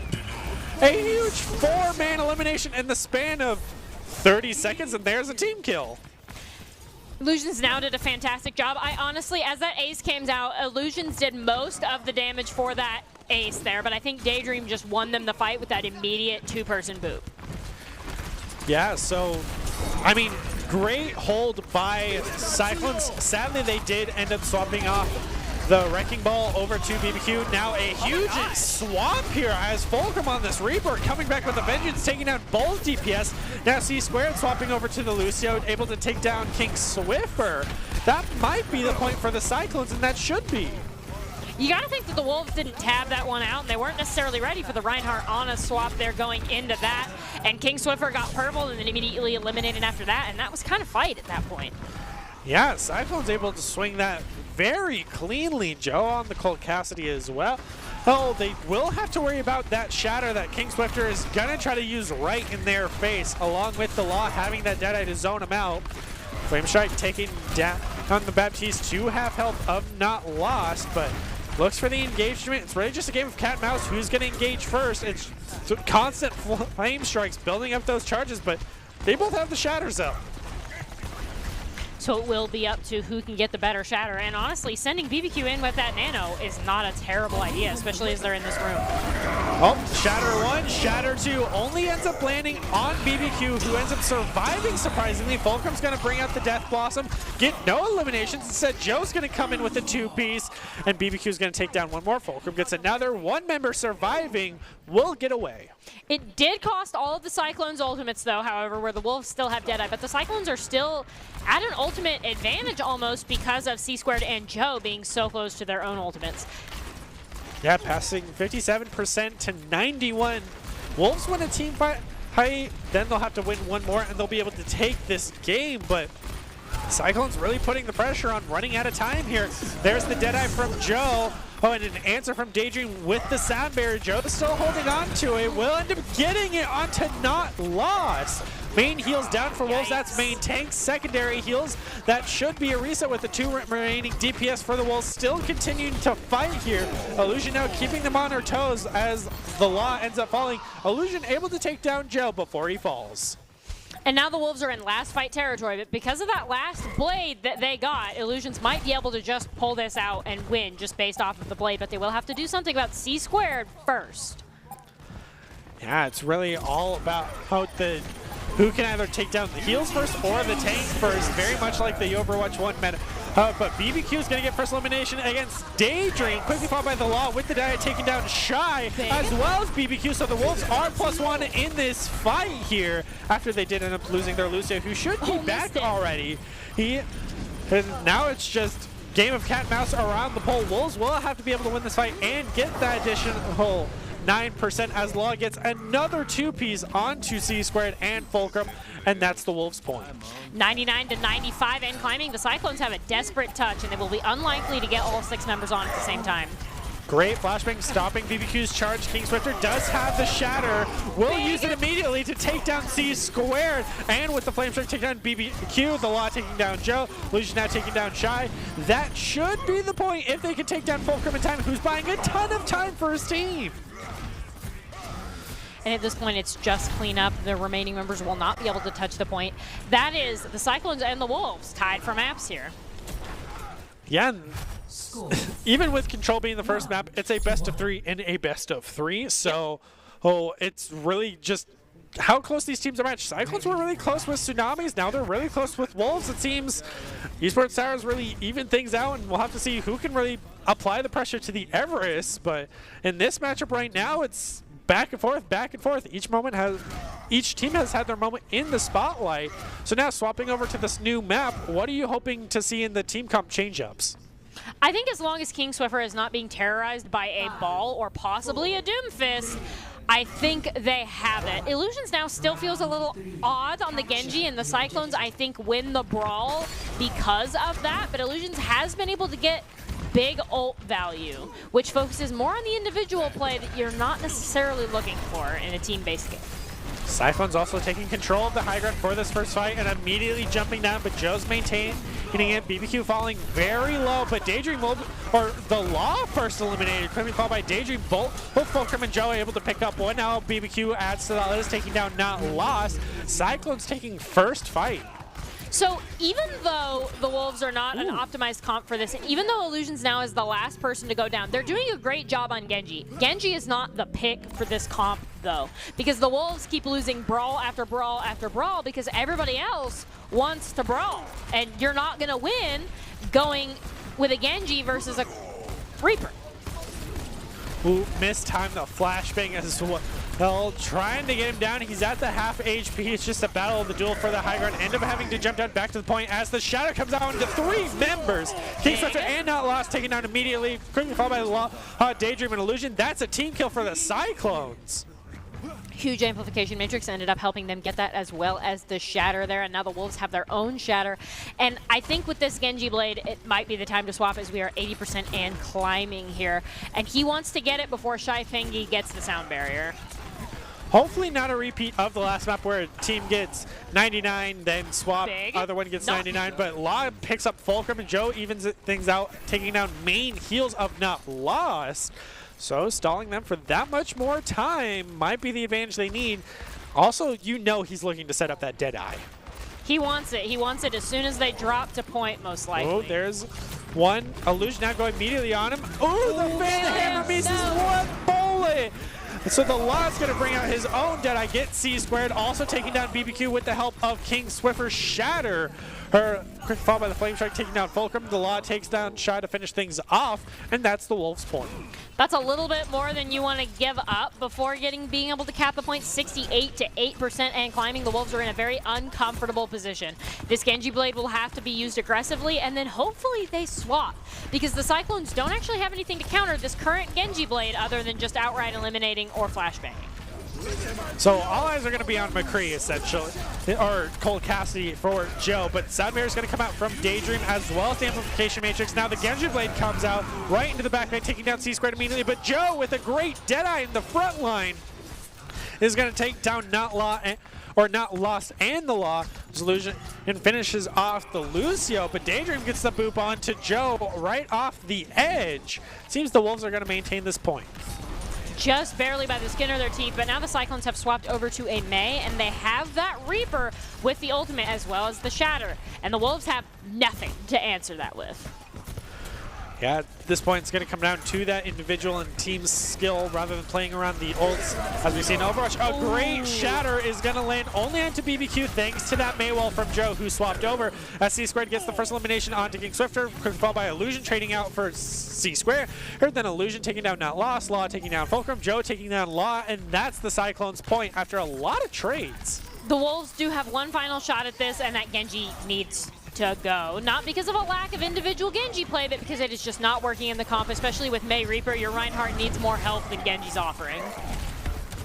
Still refusing to swap off as BBQ with a huge charge knocks two members off of the main heals and main tank. With Daydream able to boop off C-Squared to follow.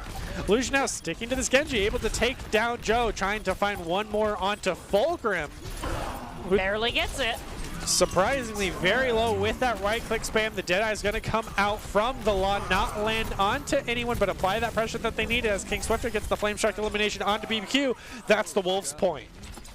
And that they can't afford to lose a fight if they want to take this. And with the Blade, they are set up pretty well to do that. But again, he wants to Blade before Shy Pengi gets that beat. But luckily, Illusions has been able to charge the Blades before Shy Pengi charges the beat. But that might end up losing Lucio's team the game. BBQ also very close to getting the Shatter, gets it immediately, uses it immediately.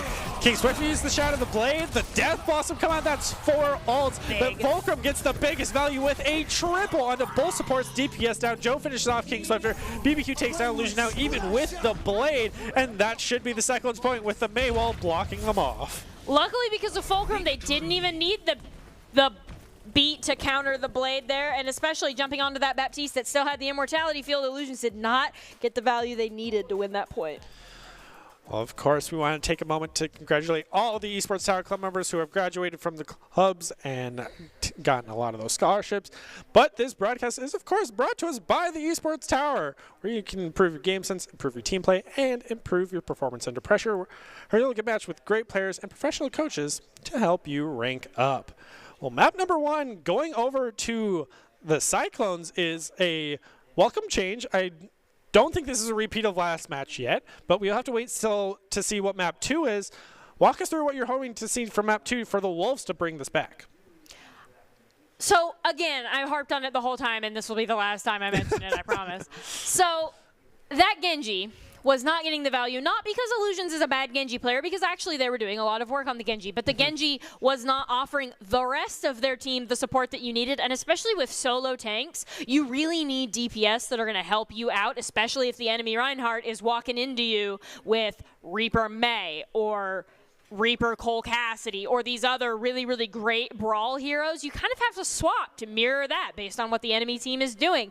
And I think that that is something that cost not necessarily Illusions, because Illusion was straight vibing on the Genji, but I think it cost the rest of their team some fights there.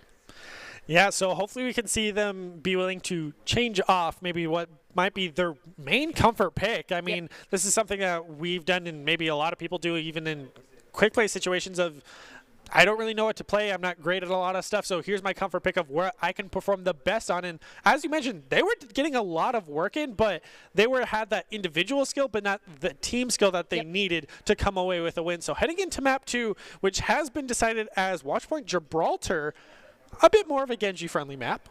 Especially with that dive. It's going to usually, so in Overwatch 1, it's really, really hard to run a Reinhardt on Watch Point Gibraltar unless the enemy team is also running a Reinhardt. But if they're running anything other than a Reinhardt, you almost have to swap off just because of all these other tanks with so much more mobility than Reinhardt has. And it looks like we are going to come out with Sigma Winston tentatively in the beginning. I am a little bit disappointed that we haven't seen any Doomfist on the main tank role, but I think that that is less because Doomfist is bad and more because people don't really know how to play Doomfist or play around Doomfist in this new Overwatch 2 meta. I mean, yeah, the fact that he now has 500 HP, is in a tank role, and is just physically bigger, how do you play him in a tank role where he's as mobile as Wrecking Ball, unless you have a team to match that, but then he's not really covering you from anything and has that survivability, so definitely a huge learning curve coming out from there, and they're not going to stick with it. Instead, they're just going to stick with more of a traditional attack comp, very high-speed dive, along with Not Lost, able to get the first elimination with BBQ on this Torb once again. Seems the Wolves need to find a pick here, but unable to, even with this Pharmacy taken down by the turret. Daydream is going to have to come in with the rest to bring back Not Lost. King Swiffer jumped in by themselves on that Monkey, and that absolutely did not end up working for them. And they're going to do it again with a little bit more support this time. Daydream on that Mercy with them and giving them, they are unable to find any eliminations, except the Law will get Joe, which is pretty big. Yeah, so they're at least +1 in this fight and have spawn advantage, so the Wolves should push this advantage. Illusion falling very low will get healed up by the Mercy, who's playing out of her mind. The Barrage is going to come out, unable to keep her alive, but picks up both supports.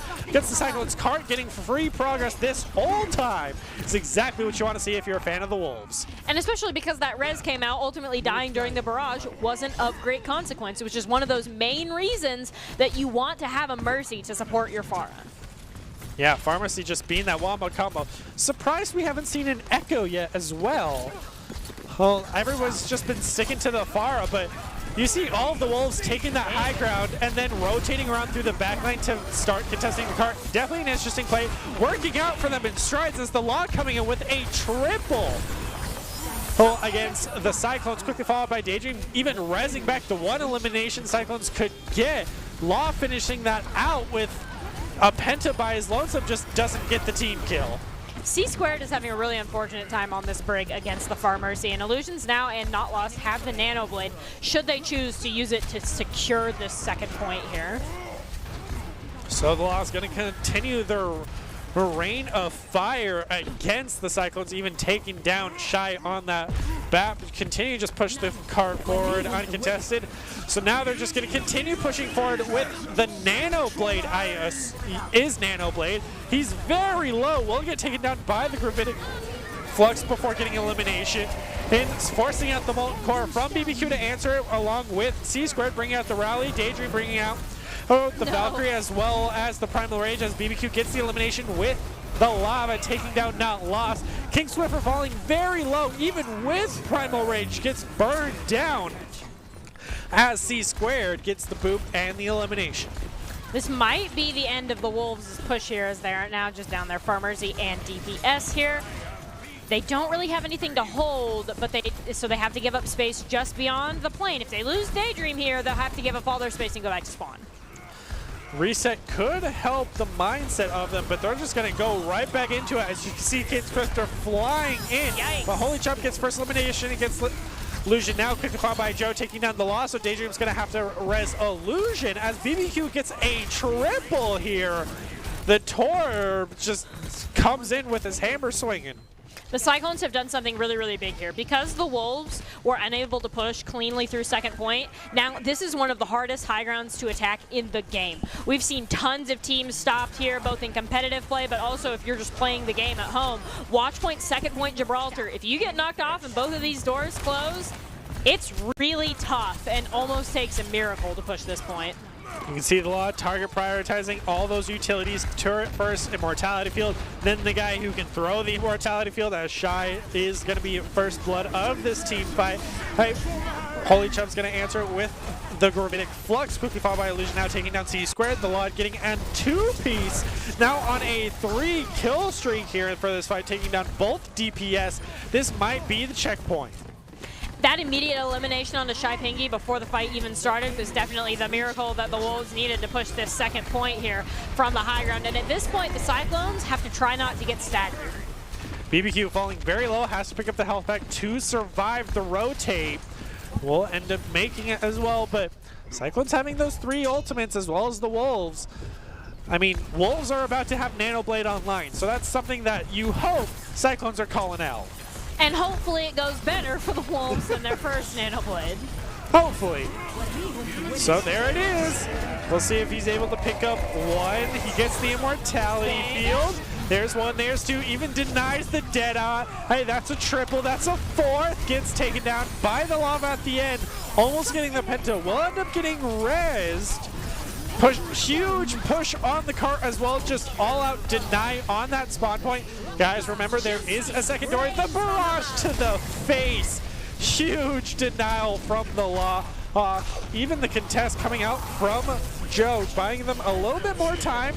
Wrecking Ball swap over for the Holy Chop. BBQ now on the Junkrat as well as C-Squared on the Moira. All out stall here and Deeps. As Shai is able to take down Not Lost, and BBQ takes down the Law. Excuse me, as Daydream gets the res off. Quick fall by Illusion now taking down on BBQ. Shai is taking down Lost. Holy Chop takes down Daydream. Shai takes down King Swiffer. That should be the end of their push. Finally. The Cyclones won the individual 1v1s on cart, and it looks like they're going to swap back to a more favorable comp. We see the Sigma, we see the Ashe, and the Brig come back for C-Square, the Holy Chub, and BBQ there. And BBQ is back on the DPS role, and the Holy Chub is back on that main tank role there, possibly because the Holy Chub is their, might be their Sigma expert, is what I'm thinking of. Shai-Pingy also swaps to that Baptiste, so now they do have a main heals here other than the Brig. Yeah, and BBQ on this Ashe getting value already, taking down the Law very quickly, making sure to get that anti-air. Quickly followed by Joe, taking down the Mercy, so that's no res, and down 2 members. Cyclones are going to have to play very safe here, or the Wolves are going to have to play very safe here, my bad, as Holy Chub gets a 2-piece and Joe finishes them off. That's another reset for the Wolves. At least they have 120 to burn. Play safe or just wipe. Those are your options once you're down the Vara and the Mercy for attempting to go for that res there. The Law will have to play much more conservatively than they have been this whole Gibraltar, just because there is now a hit scan looking for them. Yeah, BBQ on this Ashe is definitely going to be that priority target for the Cyclones so that the Law can have free range of the skies. Instead, Illusion Owl is just going to go in for the Genji Blade without Nano. And you can see why you never do that, because BBQ immediately gets eliminated, quickly followed by Joe with the Death Blossom, getting a double onto the Pharmacy, surprisingly. They were just too low on the ground, and Joe finishes off King Swifter. Illusions now is going to swap over that Echo that you were thinking about. Might get some value there. And at that point, that is half their team, or more than half of their team, because it's 5v5 now, in the air. And it's just up to BBQ and maybe whatever Shai-Pingy feels like contributing to get them out. Great Dynamite, burning a lot of them down as Holy Chub gets the elimination, forcing out the res. That's a cooldown burn that the Cyclones can definitely play around. Now Daydream bringing out the Valkyrie to try to keep his teammates in the fight and go with this push. A great barrage taking down both supports as BBQ finally is able to get the refrag for his teammates as he gets taken down by Illusion now, who gets taken down by Joe. Still consistent trades, but you got to remember Cyclones have the spawn advantage, and with the Wolves losing that many members now, even both supports, that might be the end of their push, and they can't give it up here because it's overtime as Joe's coming in with 2 eliminations, quickly followed by C-Squared, now bringing out the Raleigh, pushing forward, taking space, and that's the round. They lost their DPS, and that was something that the Wolves could not afford to lose there, both of them. Even if you are trading as DPS approaching this final point, just because enemy respawns are so close, you can't afford for both of your DPS to trade, especially in this 5v5.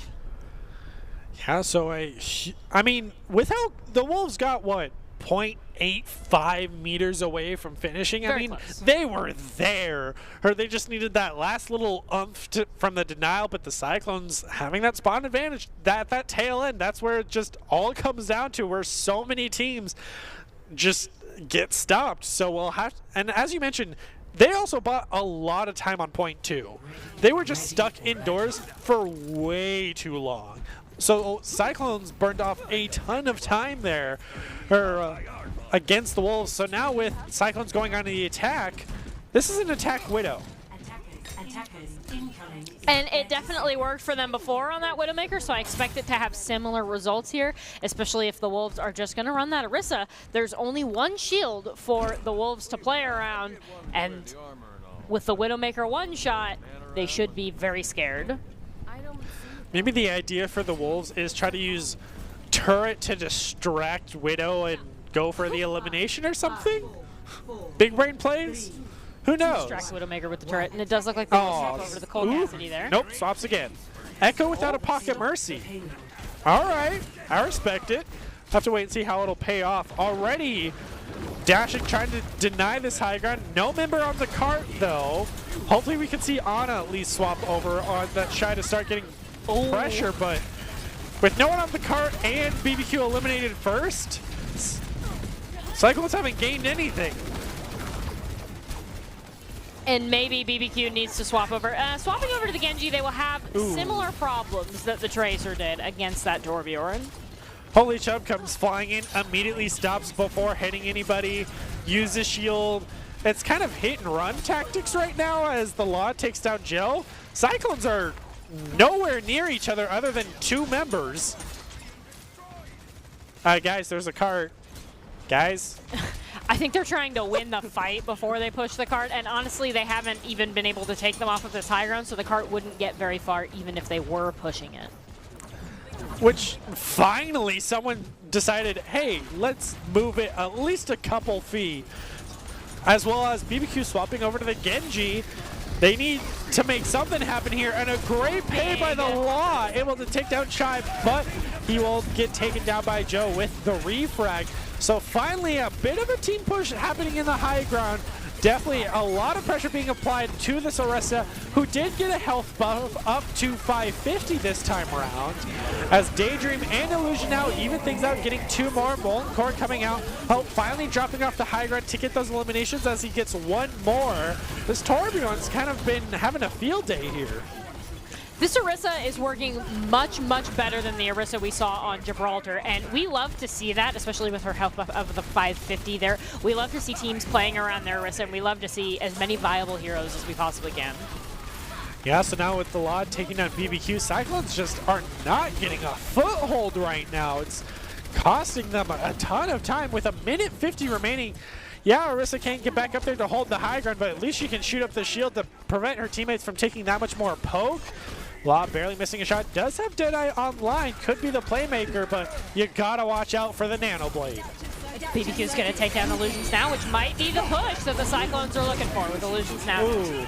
Joe with the duplicate taken down immediately by the Law. There's the Nano Blade from BBQ, able to pick up one. Followed by Joe picking up one more. Holy Chub getting one of their own, and C squared. Kills spread across the board. Finally, though, it only took them 4 minutes, and the cart's on the move. Eliminate Illusion, win the game, question mark? That's definitely what that felt like there as BBQ got the elimination onto Illusions, and then they were just able to push through the blade and some other things. That's pretty big. Yeah, main heals down. They are able to take down BBQ as an answer to it, as C-Squared wins the battle of the bricks with the shield bash. But High able to take down King Swifter. Holy Chub picking up one more. Illusion now falls down. They continue their push and get the checkpoint, so at least they have a bit more time to work with.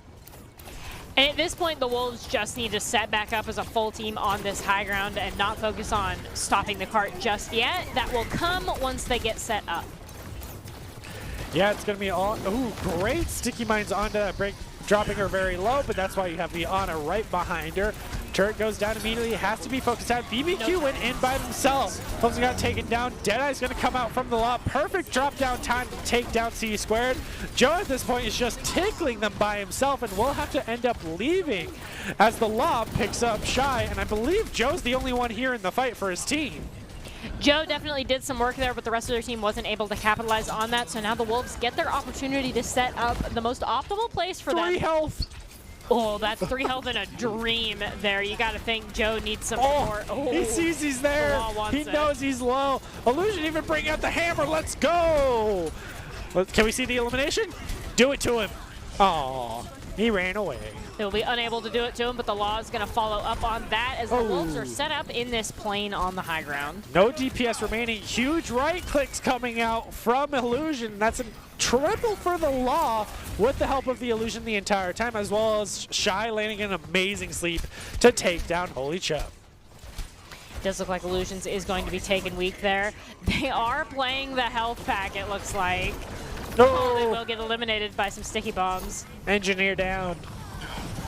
But Joe's able to at least get traded out by the Law. Law's been popping off on this Cole Cassidy right now. Oh, now with the mines coming out from Holy Chubb, slept once again. Sadly, the Orisa immediately wakes him up, so that is lost value for them. But Law is able to take down Shy as the Molten Core comes out for Illusion.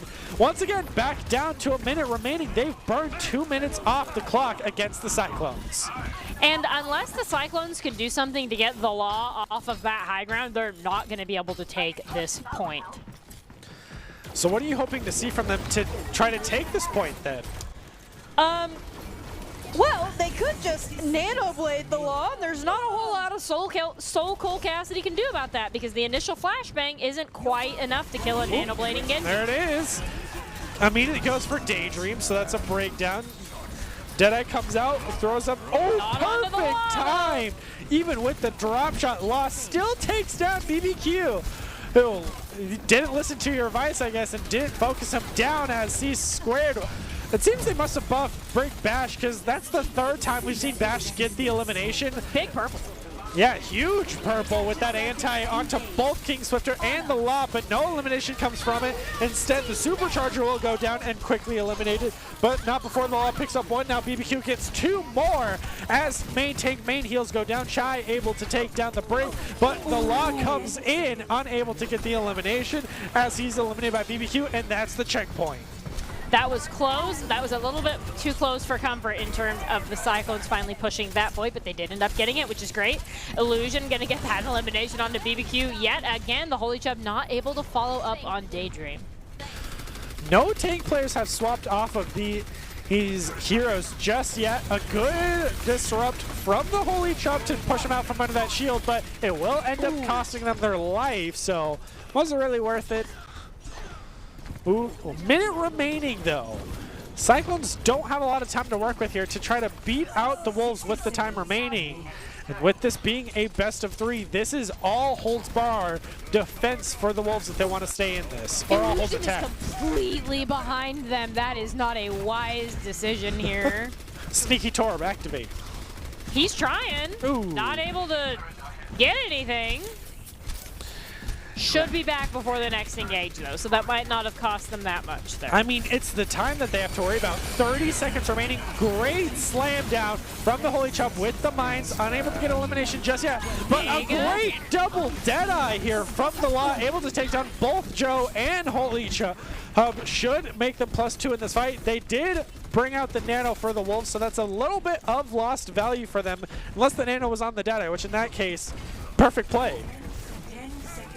And it looks like the Torbolt is going to kind of seal the fate there as it comes out all around the cart.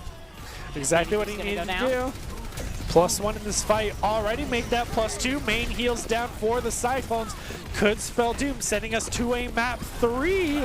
Wolves doing their best defense of their life as Law takes down C squared. Definitely should have listened to your advice of the key player you need to take out here is the Law. He's getting value again and again and again. I'm surprised we just haven't seen the swap to D.Va at this point with how many Deadeyes he's landed as Daydream now coming in with a 2-piece. Illusion now picking up 1 more. The Wolves are refusing to lose a single member even as the Nano Blade comes out for the Cyclones, and that will be it. Wolves end up holding them, sending us to a map 3. I think the Wolves got much more value on their DPS there, which is no BM to Joe or BBQ just because they were running, I mean, at the end of their Tracer Genji, but for most of the map, at least a Genji into Cole Cassidy and Torbjorn. And that matchup is just not going to work for you, and it didn't. And so because of that, the Wolves were just able to pop off and do insane things. And the Law on that Cassidy felt unstoppable almost. Yeah, definitely the difference between a Genji main and a Cole Cassidy main in that situation of just Illusion got some good value, but anytime he went in without the nano, died immediately. Went in 1v1, tried a Law, immediately died. Even with Nano Blade, we had the perfect POV of had the Deadeye, ran out of deflect, drop shot, got the elimination, and then Law continued to get more eliminations. Was just brutal. So the Wolves had an excellent defense on the back of the Law. So now heading over to King's Row for a map 3. This is do or die for both these teams. And with the setup the way this is currently looking, the Law and Daydream are going to have to be very careful of Joe on that Widowmaker because they might choose to stay Widowmaker. I mean, Widowmaker definitely works early on trying to get it unless they hold behind the hotel, so it's definitely going to be who can you read, but Widow's actually on the defense and gets the Law immediately, even with the Pocket Mercy, so that's the res burn for the next 30 seconds as BBQ gets the next elimination against King Swifter. So that's no main tank for the Wolves. Yes, they have spawn advantage, but that's just that much more time burned off the clock. Fulcrum is weak and trying. Joe's going to do it to him again, and that is not a 30-second interval there. Ooh. Not Lost in Illusions are also going to go down in that room to the Fulcrum and BBQ, and at this point, the Wolves are just swapping. Not even holding out the gateway, just holding back on point. Lobbing in with the flame strikes, getting the eliminations has been brutal. Wolves having to try to re-strategize, going off the pharmacy because Widow's popping off for Joe. Law now on the Junkrat and Daydream over on the Ana. Because of that Junkrat, the Cyclones win if the Wolves come in that room, and Fulcrum's going to get the elimination onto King Swiffer as well. Yeah, it's a good start to this fight. Hey, main tank down, DPS down, who's just doing phenomenally. I expect him to swap over to a Cole Cassidy anytime at this point, just with how well they were doing, but Wolves have yet to really touch this point.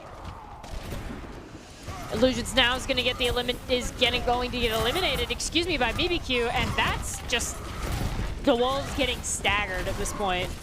They need to have a clean reset here, and Joe's continuing to just get free ult percentage here. Fulcrum's the one getting a lot of eliminations as well as BBQ and Joe, but Shy Pingy, I think, is the MVP for speeding all these people around and into the Wolves. I mean, Cyclones have 3 ults here. In a perfect time, Amplification Matrix gets sleeved. So there goes the shatter from the Cyclones, leading to the first elimination with BBQ taking down King Swifter, quickly followed by a triple from him against the Law and Daydream as well. Quickly followed by Fulcrum, who's on that returning tank roll against Not Lost. Illusion now on the Reaper taking down Shy. At least he gets one. Can't push in the building with a Junkrat. Even if you have your own Junkrat, the defensive Junkrat has the advantage going into that room. Yeah, wall hacks are going to come out for the Widow of Joe, leading to the elimination of Illusion now C squared. Herod takes down Illusion now, so at least trading out their Reaper for Reaper. But with Battle of the Reinhardts here, her team, Fulcrum will get the charge first, but King Swifter has the healing. So it's just swinging at each other nonstop. Illusion now does have the Death Blossom if he can get back in time. Oh, no. Can't use it. Instead, he's just going to get the elimination against C-Squared, and King Swifter will win that battle against Fulcrum, but BBQ will come back with the Tire to take down the Law, keeping his team in the fight for as long as they can, contesting it. Joe doing work as well, able to take down the Immortality Field, but with no team on the point, might be the end of it. Seems Cyclones try to bring it back, but Shy will get eliminated. So there's the shatter from Fulcrum, able to land on the 2 members. That forces out the Death Blossom to get the refrag for his teammate. Getting that elimination on the Fulcrum is huge. BBQ getting the elimination on King Swiffer is just as big, though, but at this point, the Cyclones have run out of bodies after a valiant first point attempt at defense. I mean, they held them for so long.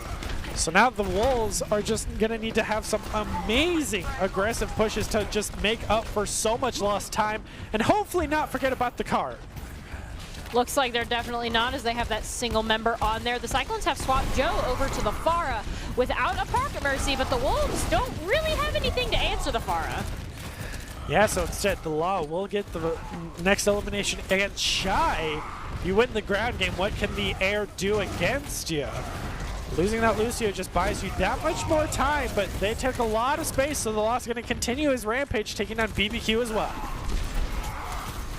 After losing their Lucio, the Cyclones really should have backed up a little bit more there now that the Lucio's back, but they still don't have their Junkrat. So holding this corner, they must do very carefully.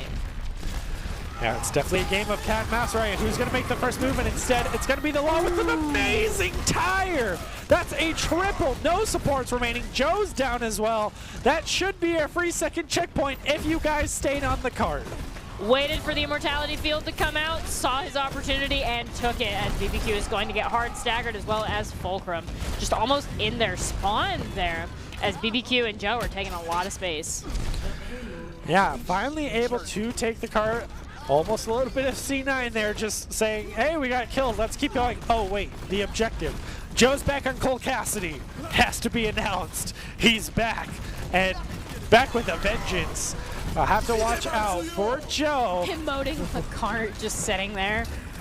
I mean, C-Spro did bring out the Amplification Matrix to try to zone him out from cart, but the cart's still going forward as Joe gets the elimination against Law, but with a great Death Blossom in the background, will not get the elimination because BBQ is there to answer it. So now Not Lost is going to have to bring out the sound barrier, but it's not enough. BBQ's getting a quad. BBQ did get the quad, but I think the unsung hero of that fight was Joe with that flashbang, because that was going to be huge if it went off, but it didn't. Seems the Cole Cassidys in these matchups have just been game-defining. Cole Cassidy seems to be even better in 5v5 than he was in 6v6. Now you only have to flashbang one tank. Easy peasy, especially if it's a Rhine, so that's just no shield. So he's having a field day, gets the first elimination against the Lucio. Now BBQ taking down Illusion, who swapped over to the Hanzo. Fulcrum gets the Flame Strike elimination against the Law, who's now on his own Cole Cassidy, but he can't do anything against Joe, who gets a two-piece, and BBQ finishes it off, taking down the Lucio again. The Cyclones didn't have a great second point hold, but they had a great first point hold, and now they're so far having a great third point hold. Fulcrum wants to be cheeky, and BBQ's there to back him up, and things end up going poorly for them. But Fulcrum does not care, because Fulcrum will just get all the eliminations themselves. King Swiffer lands the counter pin, but is unable to live. And just like that, that's a team kill and two ultimates. Just like that. And BBQ was the only one punished for their huge aggression, which feels real bad, but Fulcrum and Joe popped off. Worth. Sacrifices were made. Worth, you're right. I mean, now BBQ has the tire along with the Amplification Matrix. Two ultimates could easily lead to another ace that we just saw, but not when Daydream gets first elimination against Joe. So there's the Amplification Matrix, there's the tire, immediately eliminated. Must have been scouted out by Illusion. And on this Hanzo, who also immediately takes out BBQ. And Law on this Cole Cassidy is such a huge threat as he takes down Shy. Cyclones have to retreat. You don't typically want to run a tire into an Amplification Matrix where they're already spamming, because it'll get eliminated every time. Yeah, so now hopefully we can see the Wolves change things, or the Cyclone change things up a little bit. Still going to stick to it. Fulcrum. A huge double damage, but Fulcrum's just going to eat it to the face, and he's going to suffer for that. But now the Law with some great aim going to take down BBQ out of the sky, with King Swifter finishing off Joe, and the Law using the Deadeye for the zoning capabilities. Perfectly timed to take down Shy and win the round. The Law saw him keep peeking behind that box, and he's like, I want it. Do it again. Do it again. I dare you. And then the Reinhardt walked in, and the Deadeye came out. Patience is a virtue, and it worked out for the Law. I mean, as soon as he swapped over to the Cole Cassidy, they just got the ball rolling for point 3 and just couldn't be stopped there. Cyclone's having a real issue trying to stop them. BBQ, after using that tire, I would have liked him to see his swap off the Junkrat.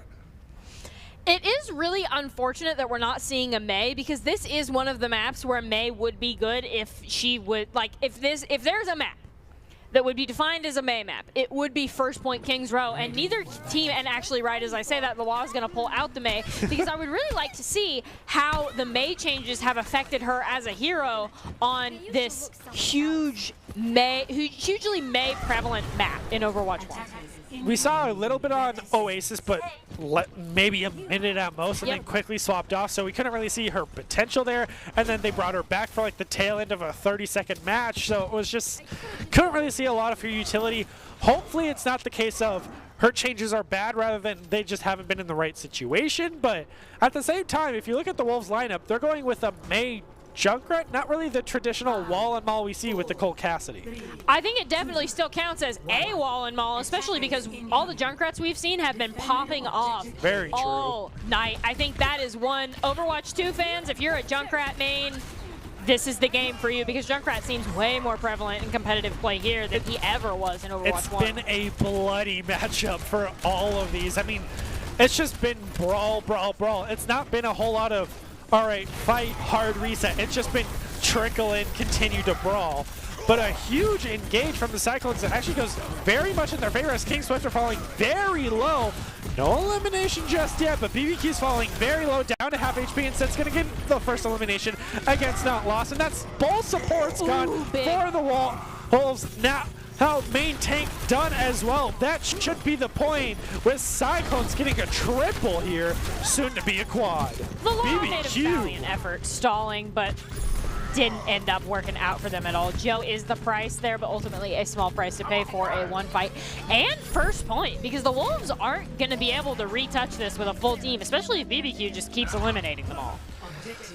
Yeah, BBQ with this Junkrat has just been an all-out aggressor. Now Joe over on the Cole Cassidy this time around. BBQ is not the person you want being on the cart after just what they popped off, but he's not needed because Fulgrim with a two-man shatter is going to get both of those eliminations with the help of Joe. Oh, getting one more. So both of the Cyclones can continue pushing forward with that kind of 4-1 split being a 5-5 now. The Law is swapped over to the Cole Cassidy, so we'll see if they'll be able to get more value on that than the Mei here. Illusion's now Illusion Overwatch currently losing the battle of the Junkrats, but I believe they have the ability to turn it around, especially on this third point defense here where the Cyclones were trying to hold them. I mean, this is the point you want to hold them just to get as much free cart distance as possible. And look at the time difference. By the time the Wolves were this far, they had at most 2 minutes. Now Cyclones have 4 minutes and 30 seconds on the board, so the Wolves are going to have to try to push it back with both support ultimates coming out, but the Law will end up getting eliminated. But at least he traded out for Fulcrum of the main heals of the Cyclones, so the Wolves are having a very good anti-push, but the Cyclones bring it back with elimination to both supports and main tank answering back the Wolves. Illusion now brings up the tire to at least eliminate BBQ, but the cart is still moving forward. And now Fulcrum is back on that cart, so they have their Reinhardt to hold this third point. And the Wolves at this point, they have, as we get to third point with 3 minutes and 46 seconds remaining, Joe's going to go down, so is Illusion's. Fulcrum is going to take out the Law. Daydream's just going to try to contest and be eliminated immediately after that. The ET Wolves are just running out of bodies to throw on the point, and the Cyclones are going to get that with 5 minutes and 2 seconds remaining here. And the Wolves have to have the defense of their lives here, third point. Yeah, because for 5 minutes on point 3, yeah, you have the spawn advantage, but that can only last you for so long before it's just all out throw bodies on cart and hope for the best. We've seen teams hold this for 5 minutes, though. We've seen it happen. It's totally possible. They just need to continue having not plays like that. Yeah, and they're off to a really rough start, losing Illusion at the start of the fight. Now Tyre taking down Fulcrum. Now taking down Daydream. BBQ's just on a tear as Not Lost finally is able to answer, taking down Fulcrum, and BBQ falls to the now spawn Illusion on this Hanzo, but Joe's denying their counter push by taking down Not Lost. They're just going to have to hold here. Fulcrum overstayed their welcome, and then immediately after that, BBQ got logged by Illusion swapping with the unexpected Hanzo pick, and that was the end of the Cyclones' first push. But, I mean, the benefit of getting to third point with 5 minutes is they've still got about 6 more fights. Definitely a lot of room to just say, hey, let's try this. Hey, let's try this. And you know, see what works. Maybe they just get really lucky pick here and there. There it is again. Oh, that's the exact lucky pick that the Wolves needed to deny that push. But Illusion now went down to that 25 HP, playing it very risky, but buys them that much more time. Illusion doing a fantastic job on that high ground there with that Hanzo. If Illusion, if all they do is eliminate BBQ, this will be a successful hold. Yeah, so bringing out the Deadeye for Joe in that high ground, unable to secure it. Instead, Joe will just get the normal elimination against Daydream.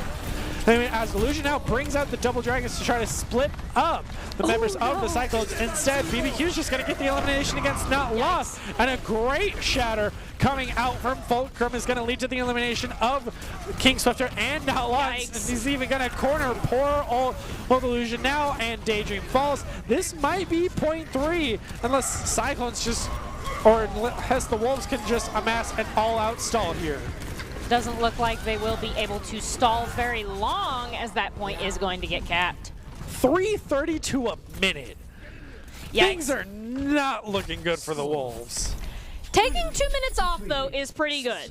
Like, it's always a sad day when they get to third point with 5 minutes remaining, but getting 2 minutes off is about an average amount. Like, usually third point people come there only with 2 minutes, and so if the Cyclones had done a better job defending second and first point, 2 minutes would have been an acceptable amount to defend. But because they came at that with 5, unfortunate. So for the side of the defense, I mean, I would hope the Wolves are attacking first. And they have a minute. They don't really have time to lose a fight. Because with 3 minutes and 32 seconds, the Cyclones definitely have enough time to get it all the way to third point. The Wolves, with a minute, they're going to have 2 initial fights on this first point, and then they're probably going to be taken, and even if they cap first point, they're going to be taken to overtime sometime in second, so then they'll have to win that second point there. The Wolves definitely have an overhill battle. And also you have to remember, when we were first on this, Wolves took the longest to get the first point, whereas Cyclones did it in 2 fights. Pretty much 1.5 if you count it, because they just kept fighting nonstop.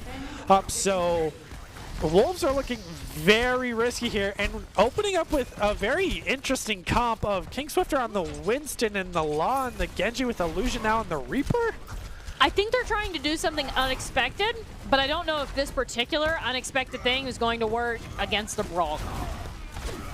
It's definitely the definition of an uphill battle, and standing around not attacking the point is not what you want, especially when you lose your main heals right off to the start of it, as the Law is able to get a double elimination.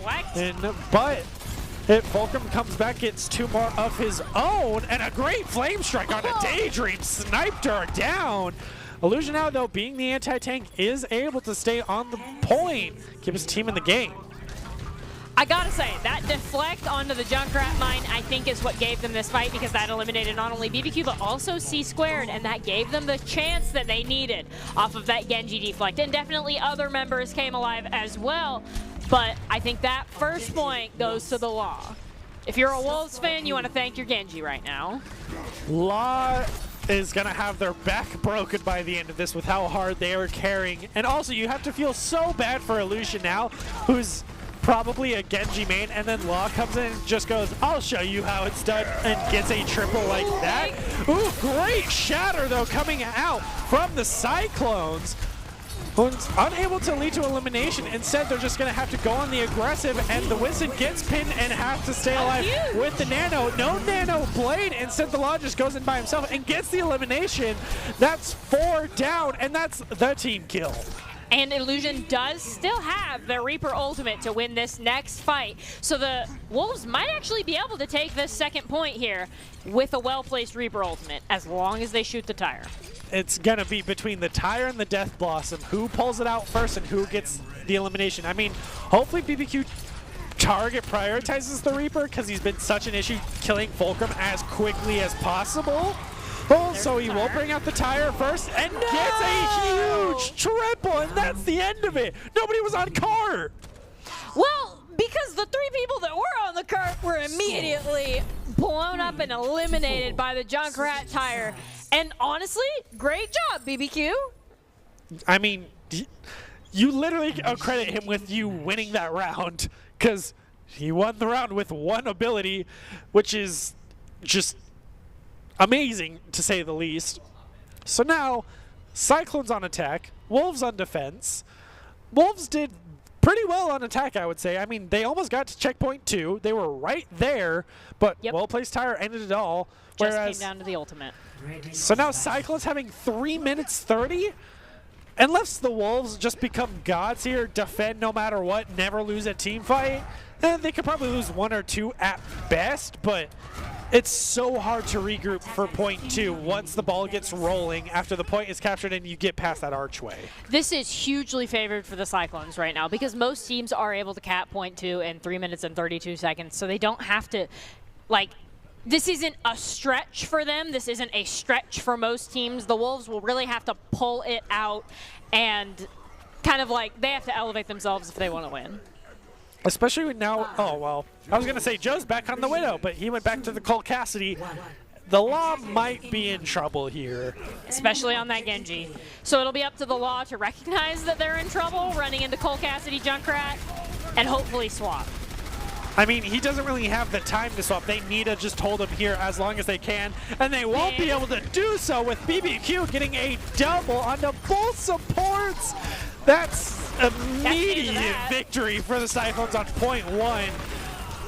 The flashbang, exactly. The Law, you have to swap immediately. And hopefully the Torb as well. First point was going to be the Wolves' best opportunity to hold them.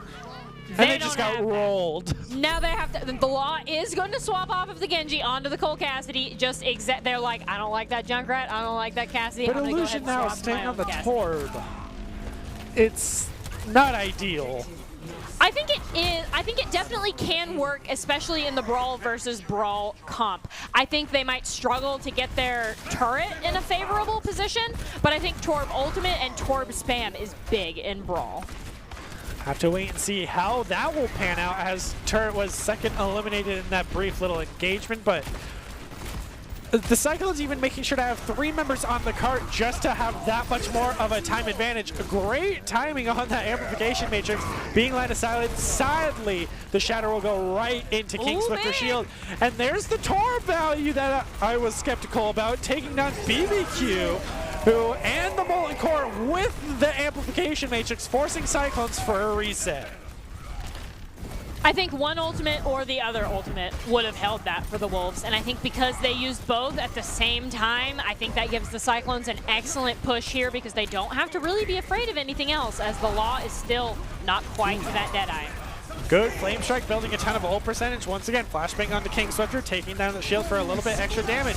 Forcing out the sound barrier from Shot, as well as the Deadeye, who gets flashbanged out of it as Daydream brings out her own sound barrier. Now the Shatter coming out for King Swifter, doesn't land onto anybody, but falling very low. Holcomb has his own built up, throws it down, and that's a triple, leading into 3 members down, now 4. That might be the checkpoint because they could just take the space and hold them back. If they had 3 on cart, they would have been able to get this, I think, immediately before the Wolves recontest, but because they didn't have 3 on cart the whole time, the Law's going to get there first on that Cole Cassidy. Baptiste goes up to duel him, which isn't necessarily a great idea. Joe's going to take down Daydream. Yeah, Tyre comes out for BBQ, who only able to eliminate the Immortality field as Fulcrum is able to pick up King Swifter, but the Log comes back with the Deadeye takedown C-Squared, but BBQ takes him down as a refrag with Shy taking down Not Lost, Joe finishing off the Torb, and that's the round for the Cyclones.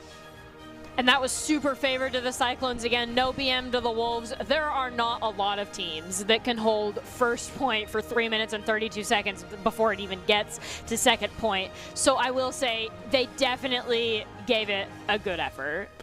Yeah, so, I mean, Cyclones had a hard loss against Tsunamis round 1, brought it back against the Wolves, so huge props to them. They have the potential. But if you want to be seen by expert college recruiters, talk directly to esports industry insiders like pro athletes, team general managers, and game producers, then join the club. Esports Tower players get insider access to industry insights with our featured rumbles. Recruiters are taking notice too. It's a great way to score exposure if you're looking to start your path to pro or land a collegiate scholarship. Well, with that wrapping up week 3 of the Spring Rumble, these two really close matches, very unexpected, have to lead into player of the game for the night. I mean, my go-to is hard not to say the Law with how well they were doing.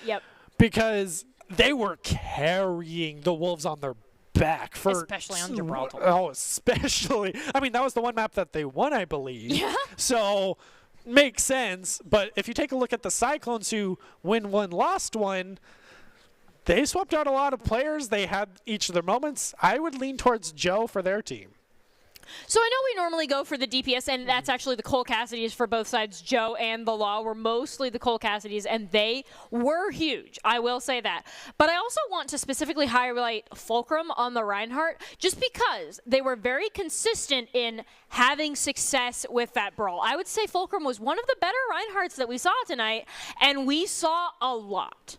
That is very true. We did see a lot of Reinhardt, but it was nice that we did see every tank, or at least all the original tanks besides new Doomfist. We didn't see new Bastion, which we talked about a little bit in between streams, which makes sense. He's not really favored in 5v5 as he's just target priority 1 of Bastion. So, and I think people also are unfamiliar with the Bastion changes as well. Like, I don't feel like Doomfist is a tank and new Bastion are necessarily bad heroes because we haven't seen them yet.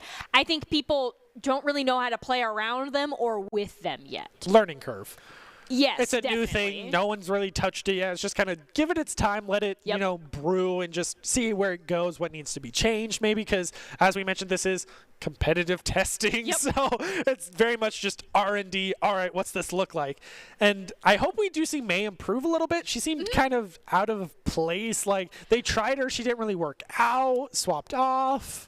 So I think the thing with May is not that May is bad, but I think she is outclassed in the brawl by Junkrat, is what I think happened to May. Because we saw Junkrat, like, we almost went all season without seeing a Junkrat, and then we saw Junkrats on both teams all night, especially with the Reinhardt in the brawl. So I don't think it's that May's bad. I think that she's currently outclassed by Junkrat. Which makes me want to circle back to player of the game. BBQ on the Junkrat. Huge. He was huge. I mean, he won the round with a single tire. Like, he sure did. Huge props to BBQ. Could easily beat most of those DPS. And, of course, never forget the whole backline of the supports just carrying their weight. C-Squared got eliminated a lot, but Synth did it very well. But player of the game is going to go over to Illusion on the Genji. And they were doing a great job as Genji, even though the rest of their team was Brawl. They were doing phenomenally just getting the individual value with little to no support, because what's a Brawl comp going to do for your Genji? But Illusion definitely wasn't throwing, and they were able to get consistent blade value, and Daydream opened up with this huge boop. But then Illusion got the quad kill with the blade, 2 with the blade, and then or 3, and then 1 immediately after that is not pictured. And then they did a phenomenal job here as well. Yeah, so Illusion is going to be the player of the game, brought to you by Idaho Central Credit Union, who believes a great player makes a team more successful, just like Idaho Central's helping members achieve financial success. Illusion is going to be the Idaho Central Credit Union player of the game. Well, as we prepare to close our matchup for the night, I mean, we only saw 2 of the 3 new teams. What are you hoping to see from the Tornadoes? Hopefully more Brawl comps and maybe like playing more as a team, because I think the Brawl comp was most successful for most teams because everybody pretty easily knows what you're doing. Like, you just follow the Reinhardt and you win the game, and that's basically how a Brawl comp works. And of course you have like Lucio Speed Boost and other things to like help with that. But I hope to see, and we did see some of it tonight, but I hope to see continued dive comp usage, even though it is a little bit more complicated sometimes to go in with your tank, and it's much, much scarier as a solo Winston to have to go in and get those engagements. And I think that we'll see more of that and more success on that as the season progresses and as people get more comfortable with this new solo tanking idea. Yeah, well, that is going to wrap it up for week 3 of our Spring Rumble. So congratulations to all the teams on a very exciting week in our Overwatch Rumble. The Everest still remain on top, undoubtedly, but with the debut performance of both the Cyclones and the Wolves, we had some impressive performances and improved quickly. We will head back in 2 weeks to see if anyone can chase down the Everest in our week 3 Rumble, or week 4 now. So make sure to come back in 2 weeks for Tuesday at 6 p.m. EST for our next Overwatch Rumble. And we're going to close out tonight with our top 5 plays of the night presented by the Idaho Army National Guard, who invites you to take your impressive critical thinking skills into real time with more than 10 jobs offering a $20,000 sign-on bonus. The Idaho Army National Guard is the best team to join out there, so make sure to reach out to them on Twitch at iGuard Gaming, and have a good night.